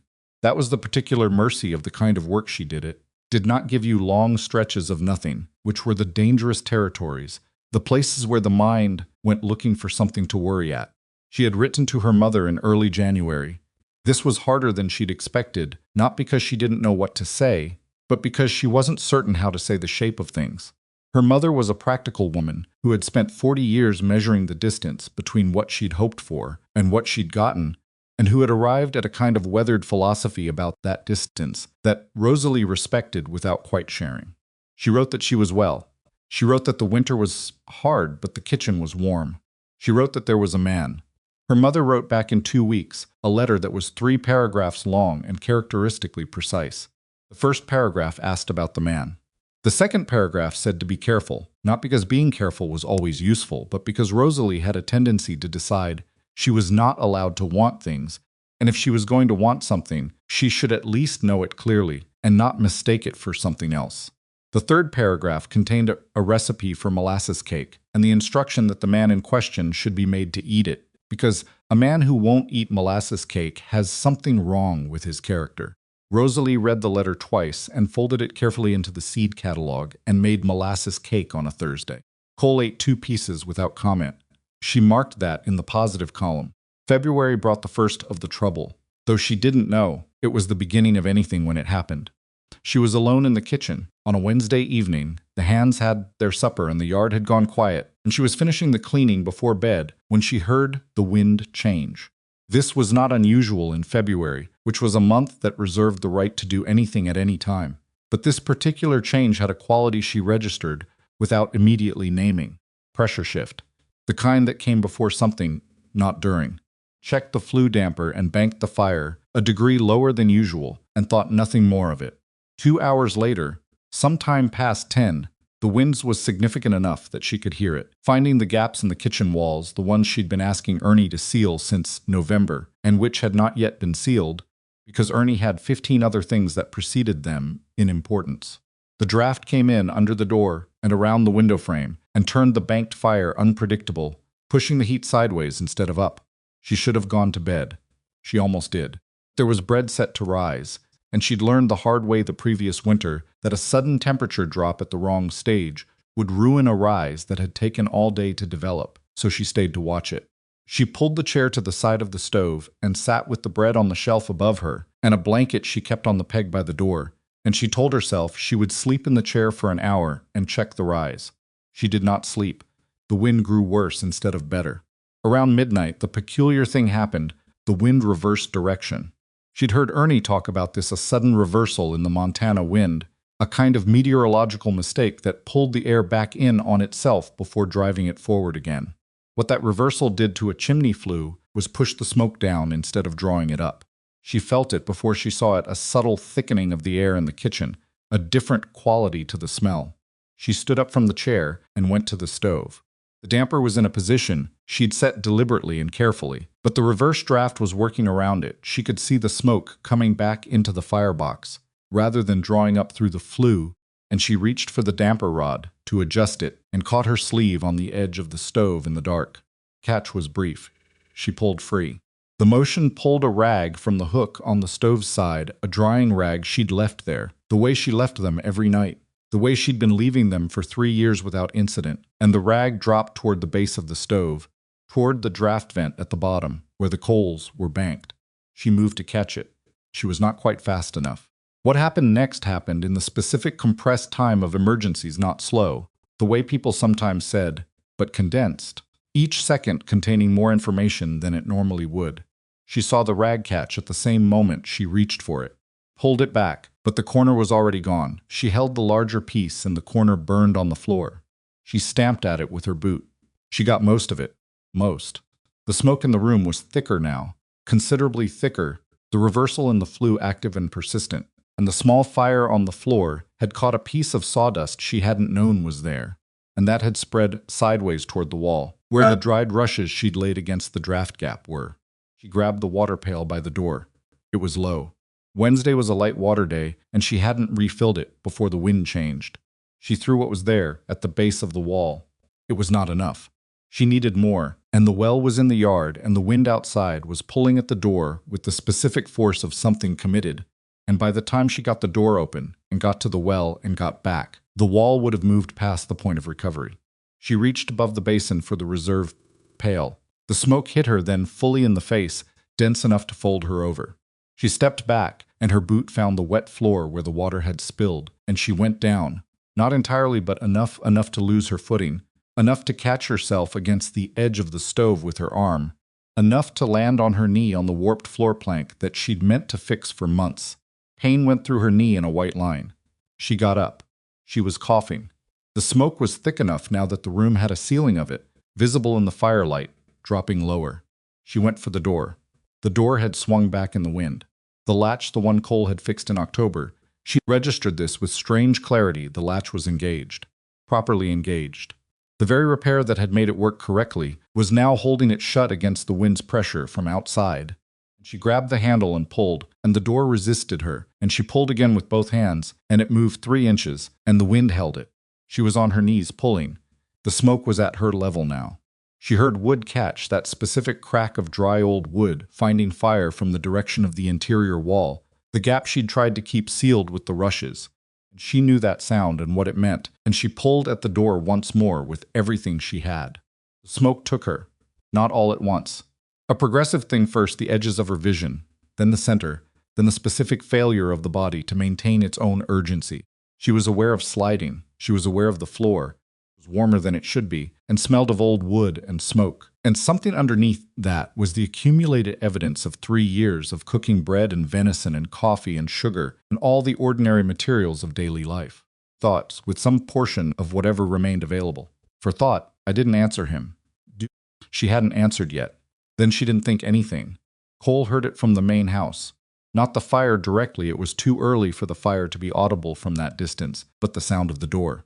Specific percussive bang of a door being held against wind, repeated with a quality of urgency that wasn't the ordinary weather sounds the ranch made at night. He had been a light sleeper since he was a boy, when the ranch had been his father's, and he'd been the one who got up in the night to check the stock, and the habit had stayed even when the reasons for it changed. He was out of bed and across the room before he was fully awake. He saw the kitchen from the window first. There was a line of orange at the base of the doorframe that shouldn't have been there, and the particular waver of it told him what it was before anything else did.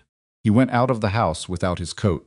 The yard in February at midnight was 20 below, and the wind was coming from the wrong direction, and he registered all of this from some part of himself that was not in charge of his legs, which were already moving across the yard at a pace his size did not usually permit. Covered the distance from the house to the kitchen in a time he couldn't have estimated because estimation requires a part of the brain he wasn't using. The door was what stopped him for 2 seconds. Just 2, he felt it resist when he pulled, and he understood immediately that it had been held from the inside and was now holding from the outside, which meant the pressure differential of the fire. And he stepped back and hit it with his shoulder, and the latch frame gave, and the door opened inward into smoke and heat and orange light along the baseboard. He couldn't see. He could see enough shapes in the smoke, the fire at the interior wall not yet structural but close, and the shape of the floor that was wrong, that had something on it that the floor shouldn't have. He went in low because low was where the air was. His eyes streamed immediately. He found her by the specific wrongness of her shape against the floor, and he got his arm under her and lifted her, and she was heavier than he'd expected, and dead weight is always heavier than the living kind. And he was not thinking about any of that. He was thinking about the door he'd broken open, and the direction of the yard, and the cold air that was outside the smoke. Carried her through. His coat caught on the door frame. He wasn't wearing one. He was wearing a shirt that caught heat from the fire to his left as he turned with her through the opening, and the heat found the fabric for a moment before he was clear. He kept moving. He got her into the yard and away from the building, and he went down on his knees in the snow because his legs decided that was where they were going. And he had her across his arms in the cold and the wind, and the smoke was following them both out of the open door. He yelled for Ernie. He yelled twice, loud enough that the sound scraped his throat. He heard movement from the bunkhouse, the particular scramble of men woken suddenly, and he looked down at Rosalie's face, which was gray, in the way that faces aren't supposed to be gray, and he thought with a clarity that was past feeling, breathe. He didn't say it out loud. He thought it the way you think at things you need to be true. Her chest moved, small, insufficient, but present. He pressed 2 fingers to the side of her neck and found what he was looking for under the skin, faint but steady, the particular evidence of a body that had not finished. Ernie was across the yard in 30 seconds. Jimmy was behind him. 2 of the other hands came out of the bunkhouse with buckets already, because ranchers learn fire the way they learn weather, reflexively, without waiting for instruction. Cole looked at the kitchen fire, visible through the broken door, creeping up the interior wall, the exterior wall still intact, and he said to Ernie, "Get the well. Keep it off the main structure." And then he looked down at Rosalie and said to Jimmy, "Help me get her inside." Jimmy was 16 and not accustomed to emergency, and was looking at Rosalie's face with the expression of someone trying not to be afraid. She's breathing," Cole said. "Help me." They got her inside. He laid her on the sofa in the main house sitting room, and he pulled the quilt from the back of it and covered her, and then stood there for a moment, just a moment, with his hands at his sides, and his burned shirt smelling of smoke and his breath, visible in the cold air inside the house, where the fire hadn't been lit since evening. He built the fire. He didn't leave. Outside, he could hear the bucket brigade working, and Ernie's voice directing it, and the particular hiss of water hitting heat. He sat in the chair beside the sofa and watched her breathe, which she did with an increasing regularity that he tracked the way. He tracked everything important without outward expression and with his complete attention. At some point, Jimmy appeared at the door to report that the kitchen interior wall was gone, but the fire hadn't reached the exterior structure and the main building was safe. Cole nodded. Jimmy hesitated. "Is she going to be all right?" he said. "Yes," Cole said. Jimmy left. She coughed at around 3 in the morning. It was a productive cough, which was good. It meant her lungs were working at something rather than doing nothing. Her eyes didn't open. Her color had come back by degrees, the gray replaced with something closer to the ordinary. He did not sleep. He sat in the chair and stoked the fire when it needed it and watched her breathe, and thought about the 2 seconds at the kitchen door, just 2, while the latch resisted, and what those 2 seconds could have been, could have become. And he sat with that knowledge the way he sat with everything he couldn't fix retroactively, which was to say not comfortably but fully, refusing to look away from it. She opened her eyes at dawn. The light was coming in through the sitting room window, the particular cold, clear light of a February morning after a hard night. She looked at the ceiling first, and then at the window, and then at him, and she did not seem immediately surprised to find him there, which he took as information about the state she was in. "Kitchen," she said. Her voice was raw from the smoke. "The interior wall is gone," he said. "The structure is intact." Ernie's assessing. She closed her eyes, opened them again. "The bread," she said. He stared at her. "The bread was rising," she said. "Stayed to watch the rise, Rosalie." "It was a good batch," she said. Starter had been slow, and it was finally Rosalie. He leaned forward. "Stop talking about the bread." She looked at him. She looked at his shirt, the burned fabric at the shoulder, which he'd forgotten about, and something moved in her face. Not quite a flinch. The specific expression of someone registering information they'd rather not have. "You went in after me." He said nothing. "Your shirt." "It's a shirt," he said. She looked at him for a long moment in the morning light, her face still carrying the residue of the smoke, not gray anymore, but not entirely herself either, not yet. Her hair had come down from wherever she'd pinned it and was lying loose around her face, and she looked, in that moment, Nothing like the composed woman he'd watched work in that kitchen for months. She looked like someone who had been very close to something and was still in the process of arriving back. She reached out her hand. He took it. Neither of them said anything. The fire in the sitting room crackled. The window light moved slowly across the floor as the sun came up behind the eastern ridge, and outside he could hear the ranch beginning its morning the horses, the particular sound of the yard returning to its routines, the world making its argument for normalcy without waiting for either of them to agree to it. He kept holding her hand. He said eventually, not because he'd planned to, but because the morning and the smoke smell on his shirt and the 2 seconds at the door were still in him, and apparently were going to come out regardless of his preference. I need you to answer that question. She looked at him. The one I asked in December, he said. About staying, about more than staying. His thumb moved once across her knuckles, and he stopped it, because he hadn't meant to do that. I understand if it's still not yet, but I need to know you're deciding, not avoiding. She was quiet for a long time, long enough that he heard Ernie's voice in the yard, and the horses, and the particular sound of a fire being raked. I wasn't avoiding, she said. All right, I was making room for it, she said. There's a difference. All right, he said again. She looked at the window, at the morning light, at the hand he was holding that was still roughed up from the smoke and the floor, and she turned it over and looked at her own palm. Yes, she said. He looked at her. The answer is yes, she said. Whatever formal is, whatever you meant by it. She looked back at him. Yes. Outside the window, the February sky was the particular hard blue of the deep cold, and the ranch was moving through its morning with the indifference of things that continue.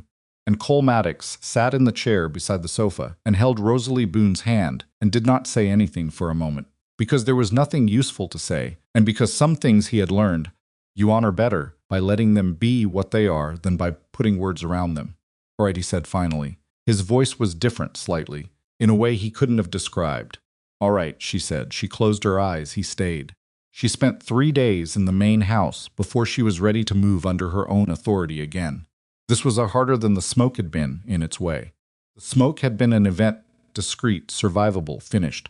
The 3 days were a different kind of difficulty, the specific indignity of needing things, of being in a space that wasn't hers, of receiving care without being able to offer any in return, which was a position she found deeply uncomfortable in a way she couldn't entirely explain even to herself. Cole brought her meals and didn't comment on her eating them. Margaret Holloway appeared on the second morning with a practical competence that Rosalie recognized and was grateful for. She didn't fuss, she didn't hover. She came in with broth and clean linen, and the information that the exterior kitchen wall was sound and the interior would be evaluated by a builder from Billings who was expected Thursday, and then she left.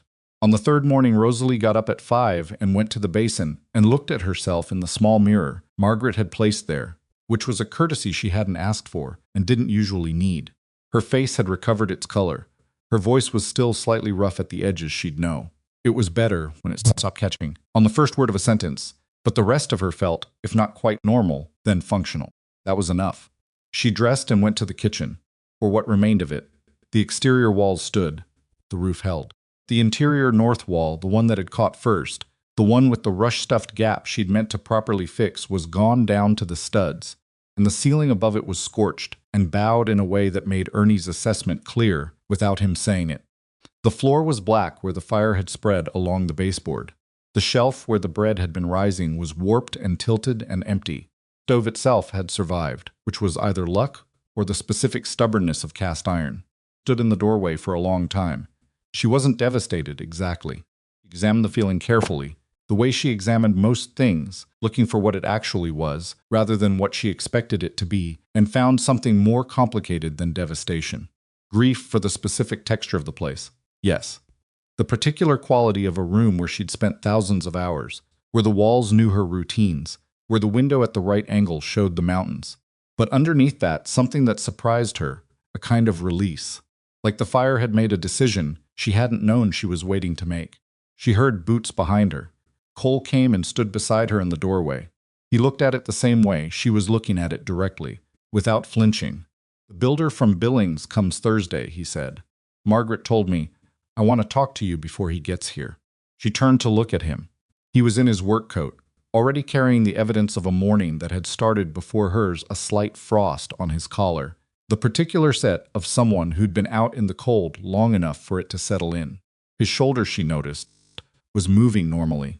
The burn hadn't been deep enough to restrict him. He hadn't mentioned it since the night. About what, she said. About what I want to build, he said. She waited. Not what I want to rebuild, he said. What I want to build. She looked at him for a moment. Then she looked back at the ruined interior. Tell me, she said. He had thought about it, he said. During the 3 days she'd been in the main house.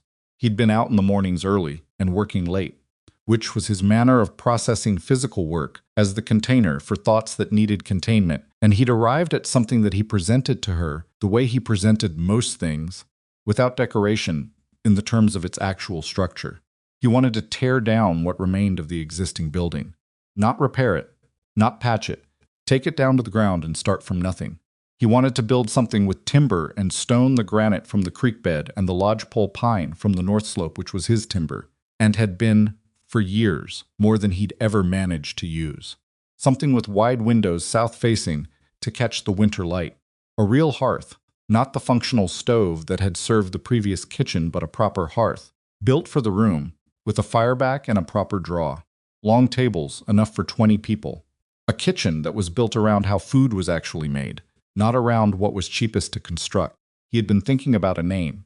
He told her the name. She was quiet for a while after he finished. That's a significant amount of building, she said. I know that. It's mine to manage, he said. That's not the question I'm asking. She looked at him. What question are you asking? Whether you want it, he said. Place, the running of it. He looked at the ruined wall, the scorched floor. Whether you want something of your own. It was, she thought, the most he had ever said in one stretch about what he intended. And what he intended was, she sat with it, feeling the weight of it, not a kitchen for the ranch hands, not a replacement for what had burned. Something that would belong to her, the decisions, the menu, the shape of it. Something with her name over the door, in the sense that what happened inside it would be her work, her judgment, her daily choosing. She thought about her mother's letter. The part about Rosalie's tendency to decide she was not allowed to want things. The warm hearth, she said. If you want it, he said. Is that what you were thinking for the name? Yes. She looked at the ruined kitchen. She looked at the stove, which had survived. She thought about the south ridge and the view of the valley and the seed catalog with the notes in it and the meadowlark carving that was in her coat pocket, because she'd moved it there from the room in the main house this morning when she'd packed her things. Yes, she said. He nodded once. But I want to be part of the building, she said. He looked at her. I don't mean I want to lay stone, she said. I mean I want to be in the decisions. The windows, the hearth, the tables. I know how I cook. I know what the room needs. I don't want to be handed something finished that someone else designed around a guess about what I need. He considered this all right, he said. I mean it, she said. Not just agreement. I know you mean it, he said. So do I. She held his gaze for a moment to make sure it was true, which it appeared to be, and then she looked back at the ruined kitchen. Then we'd better talk to the builder, Thursday, she said. The builder's name was Halverson, and he arrived from Billings on Thursday afternoon with a younger man who was apparently his measurement taker, and who produced a notebook and a length of cord and moved through the site with quiet efficiency, while Halverson and Rosalie and Cole stood at the edge of the cleared ground and talked.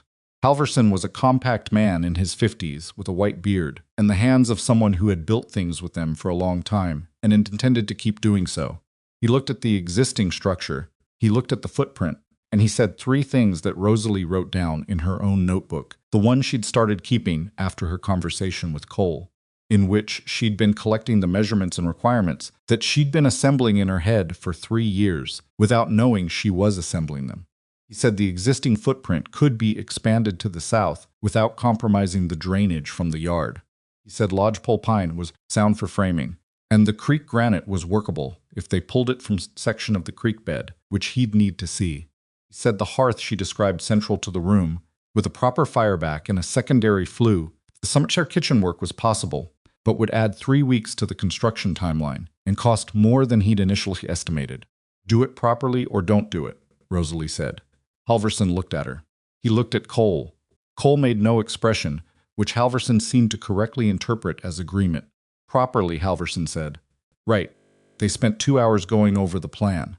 She had the windows where she wanted them south-facing, and large enough to actually light the work surfaces, which was something the previous kitchen had never managed, and she had the table placement, and the way the kitchen connected to the serving area, and the shelving, which she'd measured against her own arm span, because the shelving in the old kitchen had been built by someone with arms shorter than hers, and she'd spent 3 years reaching for the top shelf with the specific aggravation of a person whose tools don't fit their body. Halverson wrote things down without comment, which was professional. His measurement taker wrote things down with slightly more expression, which Rosalie chose to ignore. At the end, Halverson said, "Sign above the door. You want that built into the lintel or applied after?" She looked at Cole. He looked back at her. "Built in," she said. "It's not decoration, it's part of the building." Halverson made a note.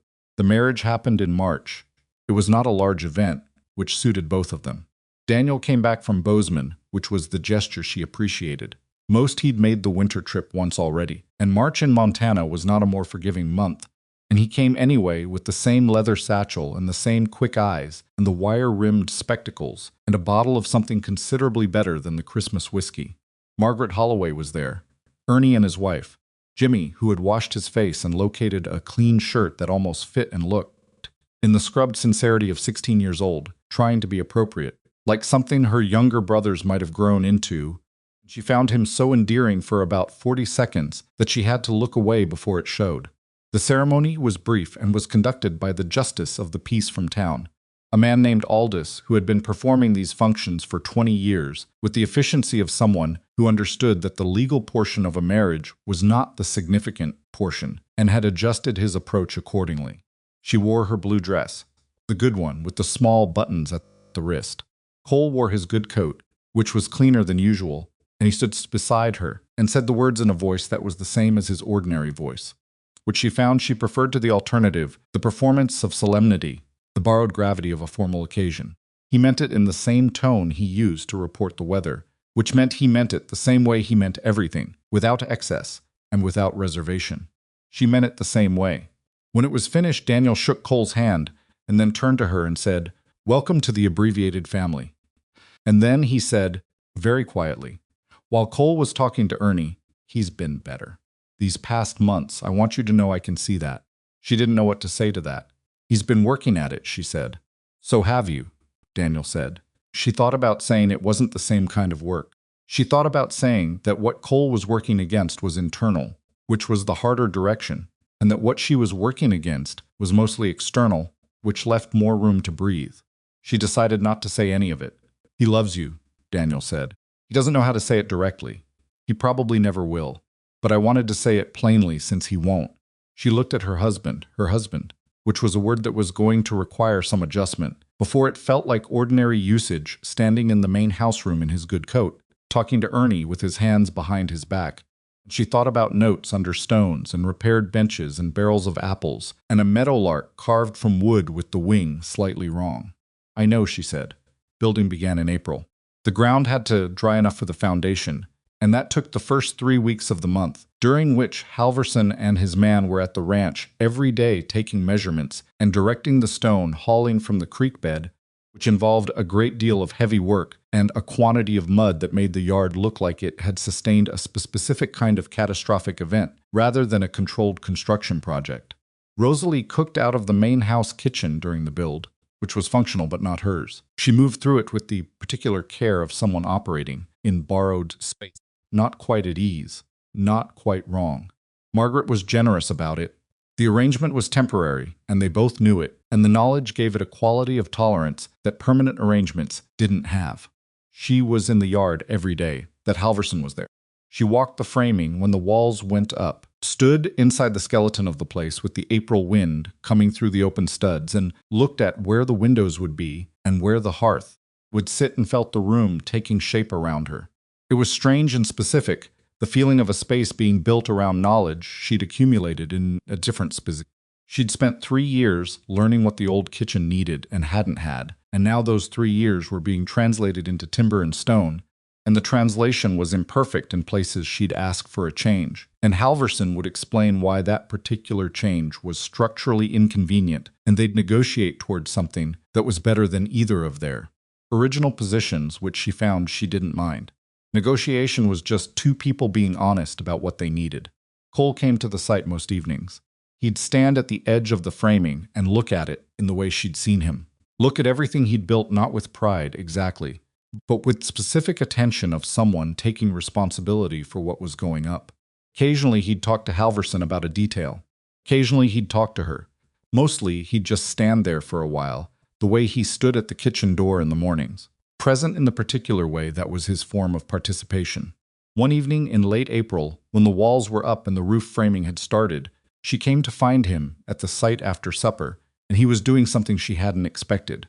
He was standing at the place where the hearth would be, holding the meadowlark carving in his hands, turning it over the way she'd turned it over on Christmas morning. Stopped. He heard her and looked up. He looked at the carving, and then at her, and there was something in his face that she recognized the specific quality of a man who has been caught being more than he usually shows, and isn't certain whether to acknowledge it or not. I thought it might go above the hearth, he said, if you wanted. She looked at the carving, at the slightly too long tail and the right tilted head. It should be higher, she said, so people have to look up to see it. He looked at the blank stone space above where the mantel would be. There, he said. There, she said. He put it back in his pocket. I'll ask Halverson. Halverson will have opinions, she said. Halverson always has opinions, Cole said. She stood beside him in the unfinished room, the evening light coming through the framing at the south-facing wall where the windows would go, the light already doing what she'd wanted it to do, coming in low and warm, landing on the floor in long parallelograms. She could feel the room's dimensions without walls, the way you can feel an intended space before it's built, because the intent is already there, already organizing the air. It's going to be good, she said. He looked at it. Yes, he said. The women came in May. Not all at once, and not in any organized way. But they came, and the fact of their coming was its own kind of accounting. A ledger entry on a side of the equation that Rosalie had spent the previous year barely believing existed. Margaret Holloway was first, which made sense. She was practical above all else, and the practical question of who was going to need kitchen assistance during the build, and then after it was a question that needed answering. She came on a Tuesday and sat across from Rosalie at the main house table and said, I'd like to help with the opening if you'll have me. I'm not looking for a permanent position, but I know this kitchen, and I know what it takes, and I'd rather be useful than not. Rosalie looked at her. She thought about the way Margaret had looked at her hands the first day. Yes, she said, I'd like that. Then came Lena Pruitt, who'd been the first to talk, and who Rosalie had held in a complicated file since November, not unforgiven exactly, but not forgotten either, because the gossip that had started the Valley's attention had started in Lena's cousin's kitchen. Lena came without Ernie and without pretense and said, I know I'm partially responsible for the trouble at the festival. I didn't intend it, and I should have been more careful, and I'm not going to pretend otherwise. No, Rosalie said, you shouldn't. I'd like to make it right, Lena said. There's a way to solve. Rosalie thought about it. She thought about the accounting her mother had described in the letter. What's on the ledger? What's noise? There's a linen cupboard that needs organizing, she said, and I need someone who knows the Valley families, because I'm going to need to understand who comes through that door and what they're used to. Lena blinked. You want me to tell you about people? I want you to tell me useful things, Rosalie said, about what they need, not gossip. Lena was quiet for a moment. Then that's a distinction I can work with. Good, Rosalie said. Clara Hutchins came in the third week of May. Came alone without Dorothea, and she came on a weekday afternoon when the yard was busy with the last of the construction, and there was noise from Halverson's crew, and the whole site had the productive energy of something nearing completion. Rosalie was inside the new building, the walls fully up now, the windows in, the hearth built and cured and already showing itself to be exactly what she'd intended when she heard Clara's voice outside. Came out. Clara was looking at the building with an expression Rosalie hadn't seen on her before, which was uncomplicated. Not evaluating, not managing, just looking. It's beautiful, Clara said. Rosalie looked at it too. The stone and timber, the wide south windows bright in the May sun, the sign above the lintel, which Halverson had carved in the wood itself, the warm hearth in letters that were plain and deep and would hold weather. It's not finished, Rosalie said. Another week. Still, Clara said. She looked at Rosalie. The green coat was different this time, lighter, spring weight. I heard you're looking for someone who can sew. Rosalie waited. Curtains, Clara said, for those windows. You'll want something that can come down easily for cleaning, that holds up to the kitchen, that looks right in the room. She paused. I'm good at it. The sewing. It's about the only domestic thing my mother made certain I learned. Something moved across her face that was close to dry humor. Everything else she left to the cook. Rosalie looked at her for a moment. The windows are south-facing, she said, so the light comes in direct in the afternoon. Curtain needs to filter it, not block it. Linen, Clara said immediately. Unbleached, medium weight. It'll warm the light rather than cutting it. Rosalie nodded. Come inside, she said. I'll show you the measurements. They worked side by side for an hour in the unfinished room, Clara measuring the windows with the efficiency of someone who knew what she was doing, Rosalie marking the notes in her book. They didn't talk about the festival. They didn't talk about Cole or the winter or any of it. They talked about the linen and the hem depth, and whether the rod should be iron or wood, and whether wood would warp in the steam. It was the most ordinary conversation Rosalie had had with a woman her own age in years, possibly ever, and there was something in the ordinariness of it that was its own form of resolution, not dramatic, not declared.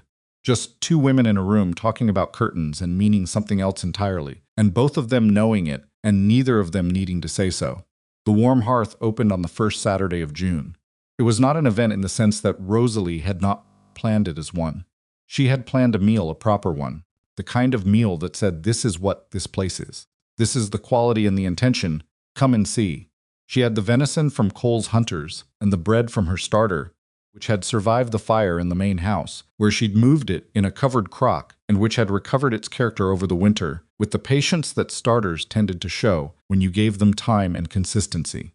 She had dried apple pie and a potato soup that was her mother's, and a coffee that she sourced from the trader in Billings, who'd been selling to the ranch for years and who had, when she'd specified what she needed, produced something considerably better than what the ranch account had been receiving. The tables were full by noon. This surprised her. She hadn't expected it. Not on the first day she'd thought there would be a gradual accumulation. People coming in ones and twos to investigate. Word traveling at the speed of a valley in early June, which was not, historically, fast. But word had apparently been traveling since April, since the walls went up, and the valley had been watching the progress of the building with the specific interest of a community that had watched one of its members survive him and was now arriving to witness what came after. Ranchers she recognized, and ranchers she didn't. Women who'd been at the festival, some who'd laughed, which she noted, and then moved past, because the alternative was to stand at the door making assessments, and she had food to get out of the kitchen. Jimmy, who'd brought two of the younger hands and was eating with the evangelical focus of someone determined to prove the quality of the establishment through personal example. Ernie and Lena Pruitt, sitting at the end of the long table nearest the hearth. Clara was in the kitchen. Rosalie had not planned that either, precisely. What had happened was that Clara had come to help hang the curtains on Thursday, and had stayed to look at the kitchen layout, and had said, without preamble, your serving line is going to bottleneck when you have more than 10 people. And then she'd said, also without preamble, I'd like to help on the opening day. Just the opening. And Rosalie had looked at her, the woman who'd stood in the festival meadow and shaped laughter like a weapon, and thought about ledgers and noise, and the specific courage of someone who comes back with measuring tape and linen to say something they don't know how to say directly. Just the opening, Rosalie had said. To start, Clara had said. She was quick in the kitchen. That was the thing Rosalie noticed immediately. Clara moved with the economy of someone who had been trained at the domestic logistics of a large household and had retained the skill even without using it. And she anticipated the flow of the service in a way that kept Rosalie from having to direct her. They didn't talk much while they worked. They didn't need to. Margaret ran the serving room with the efficiency Rosalie had expected. Lena managed the table clearing with the energy of someone working off a debt they'd decided to pay in full. Cole was not inside. She'd asked him the night before whether he was coming to the opening. It's yours, he said. I'll be outside. You can come inside, I know, he said. I'll be outside. She understood what he meant. He was not absent, he was present in the way he'd been present since October, the way he'd fixed the bench and brought the wood and stood in the yard in his dusty coat. He was there without taking up space in it, which was what she'd needed then, and which he'd understood then, and which he was giving her now too, the opening as hers. As the thing she'd built with her knowledge and her hands and her 3 years of accumulated paying attention, with him outside's not because he wasn't part of it, but because he knew the difference between being part of something and standing in front of it. She found him at 3 in the afternoon, when the last of the lunch crowd had gone, and the kitchen was being cleaned and the afternoon was settling into its May warmth. He was sitting on the new bench outside the door. He'd built it himself. She'd found out, from the same lodgepole as the building, with the same joints she'd watched Halverson use, and he had a cup of coffee that Margaret must have brought him. And he was looking at the yard, the way he looked at the valley, from the south ridge. She sat down beside him. The bench held. It would hold for years. How was it he's full, she said. From noon. He nodded once. Good. She looked at the yard. At the building behind them, which she could feel, rather than see the warmth of the hearth through the wall, the murmur of the women cleaning inside, the smell of bread and coffee and wood smoke coming from the windows. The meadowlark, she knew, was above the hearth on the stone, set there by Halverson on the second-to-last day of construction, positioned exactly where they'd both looked, that April evening high enough that you had to look up. She put her hand over his. He turned his palm up and held hers. They sat in the afternoon sun outside the place she'd built with his help and her own knowledge, and the valley was going about its business the way it always did. And she could hear, very faintly, from inside Lena or Margaret. She couldn't tell which someone's singing. Just a few notes. An unconscious thing, the sound of someone who'd forgotten they were in a public space. She listened. She thought about the kitchen she'd worked in for 3 years, the warped floor and the leaking walkway, and the window at the right angle that showed the mountains. She thought about the morning. She'd turned 25, and nobody had said anything. She thought about the note under the stone and the sound of boots stopping outside, and the feeling that first morning of being heard. I want to tell you something, she said. He looked at her. I've been thinking about what Daniel said, she said. About you being better these past months. He was quiet. I know you think it's because of me, she said, and some of it is. But some of it is you deciding to be. I want you to know I see the difference. She looked at their hands. You chose it, that matters. He was still for a long moment. You make it easier to choose, he said. That's the best version of what we're doing, she said. Making it easier for each other. He looked at the valley. She could see him taking that in, the way he took in everything she said fully, without rushing to respond. Yes, he said. Inside the singing had stopped. Then started again. Slightly louder, definitely Lena. She could hear the particular quality of Lena's voice. Now and then a second voice joined it, lower, and it took her a moment to recognize the second voice as Clara's, which was unexpected, and then a moment after, not unexpected at all. 2 women she hadn't trusted a year ago, singing in her kitchen. The afternoon light was doing what south-facing windows were supposed to do, coming in warm and long, falling on the new wooden tables, finding the stone of the hearth, making the room look like the room she'd seen in her head when she'd described it to Halverson in February with still in her lungs.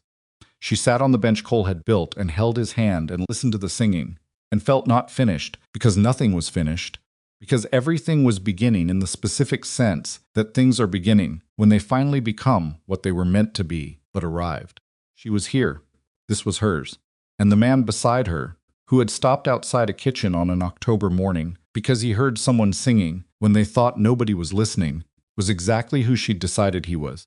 Not perfect, not easy, not finished either. Hers. And that was more than enough. The letter arrived on a Tuesday in late September, folded inside a larger envelope addressed to the Warm Hearth, Black Ridge Valley, Montana Territory, in the handwriting of someone who had pressed too hard on the pen, the kind of pressure that comes from writing something you've rewritten several times and are still not certain about. Rosalie found it in the afternoon between the lunch service and the supper preparations, when the building had gone quiet in the way it went quiet. At that hour, the particular held-breath stillness of a room that has been full, and will be full again, and is resting between those two states. She sat at the end of the long table nearest the hearth and opened it. The letter was from a girl named Harriet. She was 14 years old and lived on a farm outside of Miles City, which was a day's ride east.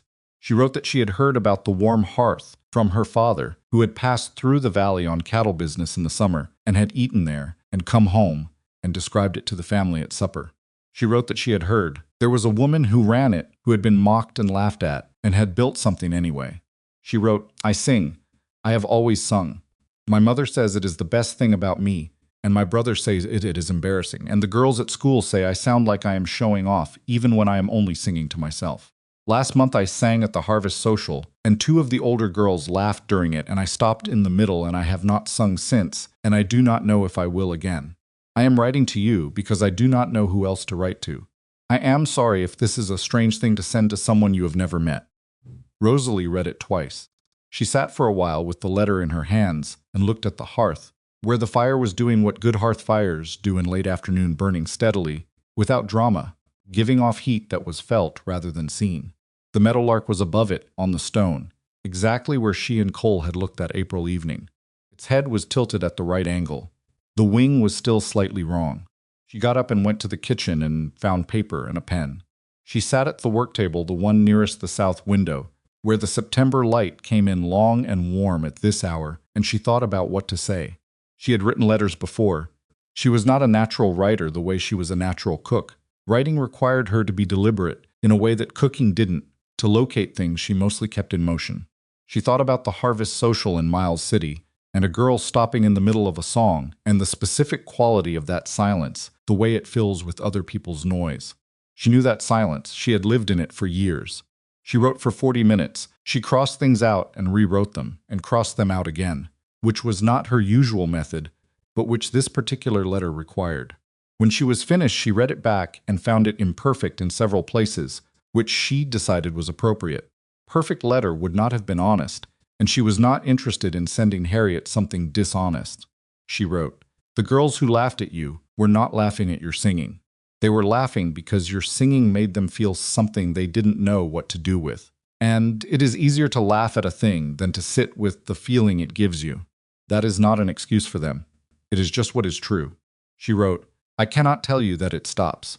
People will look at you and decide things about you before you have said a word, and some of them will say those things out loud, and some of them will be in rooms where you cannot avoid them. What I can tell you is that the decision about what your voice is worth is not theirs to make. They can laugh all they want. The song is still yours." She wrote, "Sing at the next thing. Not for them. Not to prove anything. Sing because it is yours, and because the only way to lose it entirely is to give it up yourself. And that would be the one loss you cannot recover from." She folded the letter. She found one of the small mountain daisies she kept dried in a jar on the windowsill. She'd started keeping them there in the spring.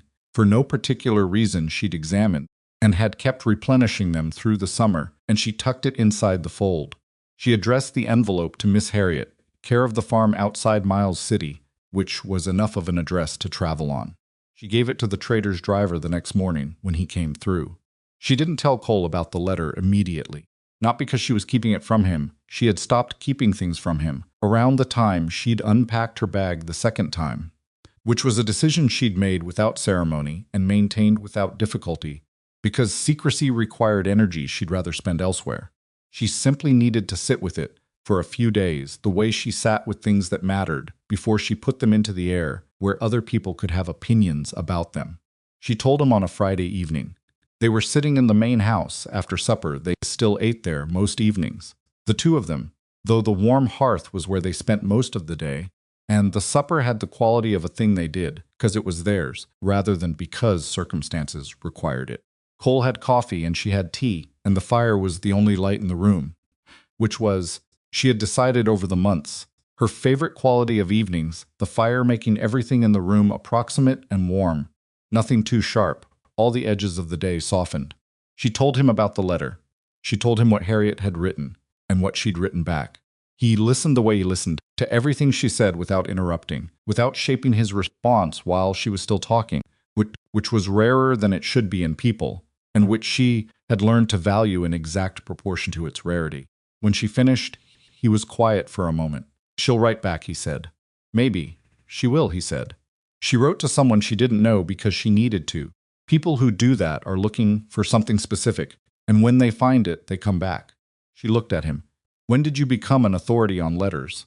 Something moved in his face. "Daniel," he said. "When we were young, he wrote to me the first time when he was 12. He didn't know me, we hadn't met yet. He just knew my name and the ranch address. He looked at the fire.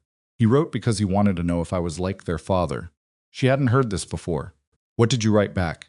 "I didn't," he said. "Not the first time. I didn't know what to say." He turned the coffee cup in his hands. He wrote again. 3 more times before I wrote back. "What did you finally say?" "I said I didn't know yet if I was like him," Cole said. "That I was trying not to be." She sat with that. The fire shifted. She thought about Daniel, arriving in December, with his leather satchel and his quick eyes, and the Christmas Eve voices she'd heard through the kitchen wall, and the handshake in the yard. That was the handshake of men, working at being closer than they'd started. He didn't give up on you, she said. No, Cole said. He didn't. She looked at the meadowlark carving on the mantel. She'd moved it to the main house mantel for the winter, where she could see it in the evenings, and it would go back above the hearth at the Warm Hearth in the spring. The wing was still wrong. She had come to love the wrong wing in the way you come to love the imperfect things that are made with effort, rather than the perfect things that cost nothing. I think I'd like to write to more of them, she said, if they write to me. Cole looked at her. Not as an enterprise, she said. Just if letters come. If there are other girls like Harriet. She paused. There are always other girls like Harriet. He was quiet for a moment. Then you should. It's not a practical use of the afternoon hours. No, he agreed. You're not going to argue with it. Why would I? She looked at him. He was, she thought, not an easy man and not a soft one, and he never would be. That was not the direction his character ran. But he was consistent in a way that she had decided, after a year of living close to it, was its own form of generosity. He didn't promise things he couldn't deliver. He didn't perform support he didn't mean. When he agreed with her, it was because he agreed, and when he didn't, he said so, and the reliability of that distinction was worth more to her than the smoother version would have been. No particular reason, she said. He drank his coffee. She looked at the fire. Harriet wrote back in October. The letter was longer than the first one, and the handwriting was slightly less. Pressed the second letter, someone who knows. The first one was received and is writing with less fear of the silence on the other end. She wrote that she had sung at the school social in the 3rd week of September. She wrote that her hands had shaken and her voice had cracked on the first line, which was a thing she hadn't expected, and which had been the worst moment, the crack, because it felt like proof of what the girls had said. And then she wrote, but I kept going. I don't know exactly why. I think it was because I kept thinking about what you said, but the only way to lose it entirely is to give it up yourself, and I didn't want to give it up. So I kept going, she wrote. Nobody laughed this time. I don't know if that means they were being polite, or if it was different this time, but I kept going either way, and when it was done, I felt something I have not felt before, like I had kept something that was mine. Rosalie read the letter at the work table by the south window and felt something in her chest that she didn't try to name. Naming it would have diminished it. Some things are better carried than catalogued. She wrote back. She wrote, the crack doesn't go away. Not entirely. But you learn to sing through it, and eventually the singing is bigger than the crack, and that's the only victory that actually matters. She tucked another dried daisy in the fold. The Warm Hearth settled into its second season the way second seasons do, with less drama and more depth. The first summer had been about establishing what it was, about the valley learning to include it in its sense of itself. The second autumn was about the thing becoming ordinary in the best sense of that word. Expected, relied upon, woven into the daily fabric of what the valley did and needed. The ranchers came for the bread. The travelers came for the coffee, which had developed a small reputation along the Billings Road. Families came for the long table and the hearth, which in October was earning its name in the most direct way, the fire going from morning to evening, the room carrying warmth the way good stone rooms do, holding it and releasing it slowly, long after the fire had been banked. Rosalie had learned, in the course of a year of running the place, several things she hadn't expected. She'd expected to learn about food, about scaling recipes and managing inventory, and the specific mathematics of feeding variable numbers of people without waste. She'd learned those things. What she hadn't expected to learn was people. The specific education of being the person in the room that everyone comes to, of being the fixed point around which a community's daily movement organizes. She'd spent years invisible in other people's spaces. Now she was visible in her own, and the visibility required something different from her than invisibility had, not performance, not the managed presentation she'd seen other public people maintain, but a kind of deliberate steadiness. An intention to be the same on difficult days as on easy ones, because the people coming through the door didn't need her difficulties on top of their own. She was not always equal to that. Some mornings she was short-tempered, and some afternoons she was tired in the way that had nothing to do with physical work and everything to do with the accumulated weight of being present for everyone. Snapped at Clara once, in November, about the curtains. The light through them was wrong on a gray day, and she'd said so sharply, and Clara had said, with a tartness that was entirely fair, then you should have specified for gray days. And they'd been short with each other for an afternoon, before the irritation burned off, and they'd returned to the ordinary working relationship that was, by November, a relationship of genuine utility and something approaching trust. She was learning that the ordinary friction of people working together, the small ruptures and repairs, was not a failure of the thing. It was the thing. The warm hearth was not an idea she'd had about warmth. It was a room where people showed up with their actual selves, and the actual selves were various, and the room had to be big enough for all of them. Most days it was. Cole still came in the mornings. This was the thing that had not changed the thing, she thought. That was the truest continuity of the year. The arrangement had changed in its practical form. They lived in the main house together, and the kitchen of the warm hearth was a short walk across the yard, and mornings were different in the particular ways. That mornings are different when you are not alone in them. But he still came. He came after the stock check and before the day's real work, and he had coffee at the work table by the south window, while she worked through the first bread, and they talked or didn't talk in the ratio that the morning required. On a morning in late November, she was working through a new bread and experiment, a darker loaf with a longer ferment that she'd been developing through the fall, and Cole was at the window with his coffee, and it was snowing outside. The first real snow of the season, coming down in the particular quiet way of November snow that means business. She was singing. She didn't realize she'd started. That was still the way it worked, not a decision. Just a thing her body did when her hands were occupied, and her mind was at some productive middle distance from immediate thought. One of the old river songs, the one about the crossing, the same one she'd been singing, the morning. He first stopped outside the kitchen. She became aware of the silence on his end and looked up. He was watching her. Not the way he'd stood outside the window the first time, not with the quality of a man hiding. Openly, from across the work table, with the specific expression she'd learned, was his form of the thing other people's faces did more legibly. He was not hiding anything. He was just there, present in the room with her, watching her sing, not requiring anything from the moment but what it already was. She kept singing. She finished the verse and pressed her palms into the dough and felt it give in the way it gave when the ferment was right, the particular living quality of a dough that has been worked properly and is ready for what comes next. Same song, Cole said. It's a good song it is, he said. She shaped the loaf. She set it on the shelf where the morning light would catch it when the sun came over the ridge, assuming the snow cleared. Covered it with the cloth, and she stood at the basin for a moment and looked for the mountains in the window, which was what she did every morning, the habit that was older than anything else in this kitchen, older than the building itself, life. The snow was too heavy. The mountains were behind it somewhere. They're still there, Cole said. He was watching her look. I know, she said. I'd just like to see them. They'll be there when it clears. I know that too. She dried her hands and came and sat across from him at the work table. Fire was going well. The snow was making the windows into white planes of light, diffuse and even, the kind of light that makes everything inside a room look warmer by contrast. The bread was rising. The coffee was good. She thought about Harriet in Miles City, who had kept singing when her voice cracked. She thought about the dried daisies in the jar on the windowsill, which she would need to replenish in the spring.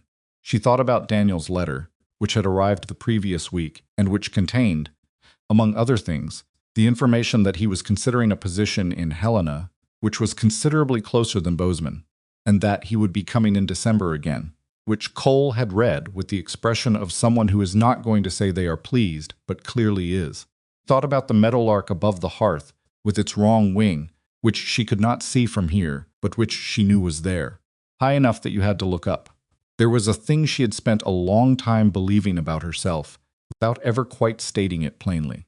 She had believed that the shape of her, the body she'd been born with, the family she'd come from, the kitchen she'd been given rather than chosen, the particular coordinates of her beginning, had set the dimensions of what was available to her.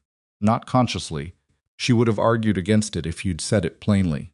But it lived in her the way long winters live in a building, in the walls, in the foundation, in the gaps you don't find until the first hard cold. She did not believe it anymore. Not because the world had changed. The world had not changed in any large-scale way. There were still people who looked at her and decided things before she spoke. There would always be. The valley still contained its versions of cruelty, its lazy assessments, its women with voices shaped like walls. That was not going to resolve into something more comfortable. What had changed was the resolution she'd found inside herself, which was not a triumph exactly, and not a victory in the dramatic sense. It was quieter than that. It was the knowledge earned, not given that she had the right to take up the room she actually occupied. that her voice when she used it was worth using, that the note under the stone and the repaired bench and the barrel of apples had not been strokes of luck that she'd somehow stumbled into, but responses to something real in her, something that had always been there and had required only the right witness at the right moment to become visible. The witness had been Cole, but the thing he'd witnessed was hers. That was the distinction that mattered. She had not been made by being seen. She had been seen because she was already made. The difference between those two things was the whole distance between a life that belongs to you and a life that belongs to whoever's looking. She looked at her husband across the work table, in the snowlight of a November morning, in the second year of what they were building. "What are you thinking?" he said. She considered it. "That I'm glad I didn't leave before sunrise," she said. He looked at her with the expression that was not quite a smile but was in every meaningful way one. "So am I," he said. Outside, the snow kept coming down in its quiet and committed way, covering the yard and the bench and the road that ran through the valley and the mountains that were still there behind it, as they always were, as they would be when the weather cleared and the light came back, and she stood at the basin in the morning and found them in the window at exactly the right angle. Inside, the bread was rising. Inside, someone was singing quietly, not for anyone, just for the room and the fire and the ordinary extraordinary fact of a Tuesday morning in a place that was hers. The girl no one had noticed had stopped waiting to be noticed. She had built something instead, and the singing, which had always been there in the old kitchen and the leaking walkway and the long gray years before anyone stopped to listen, the singing had become what it always should have been. Not something she hid, something she kept.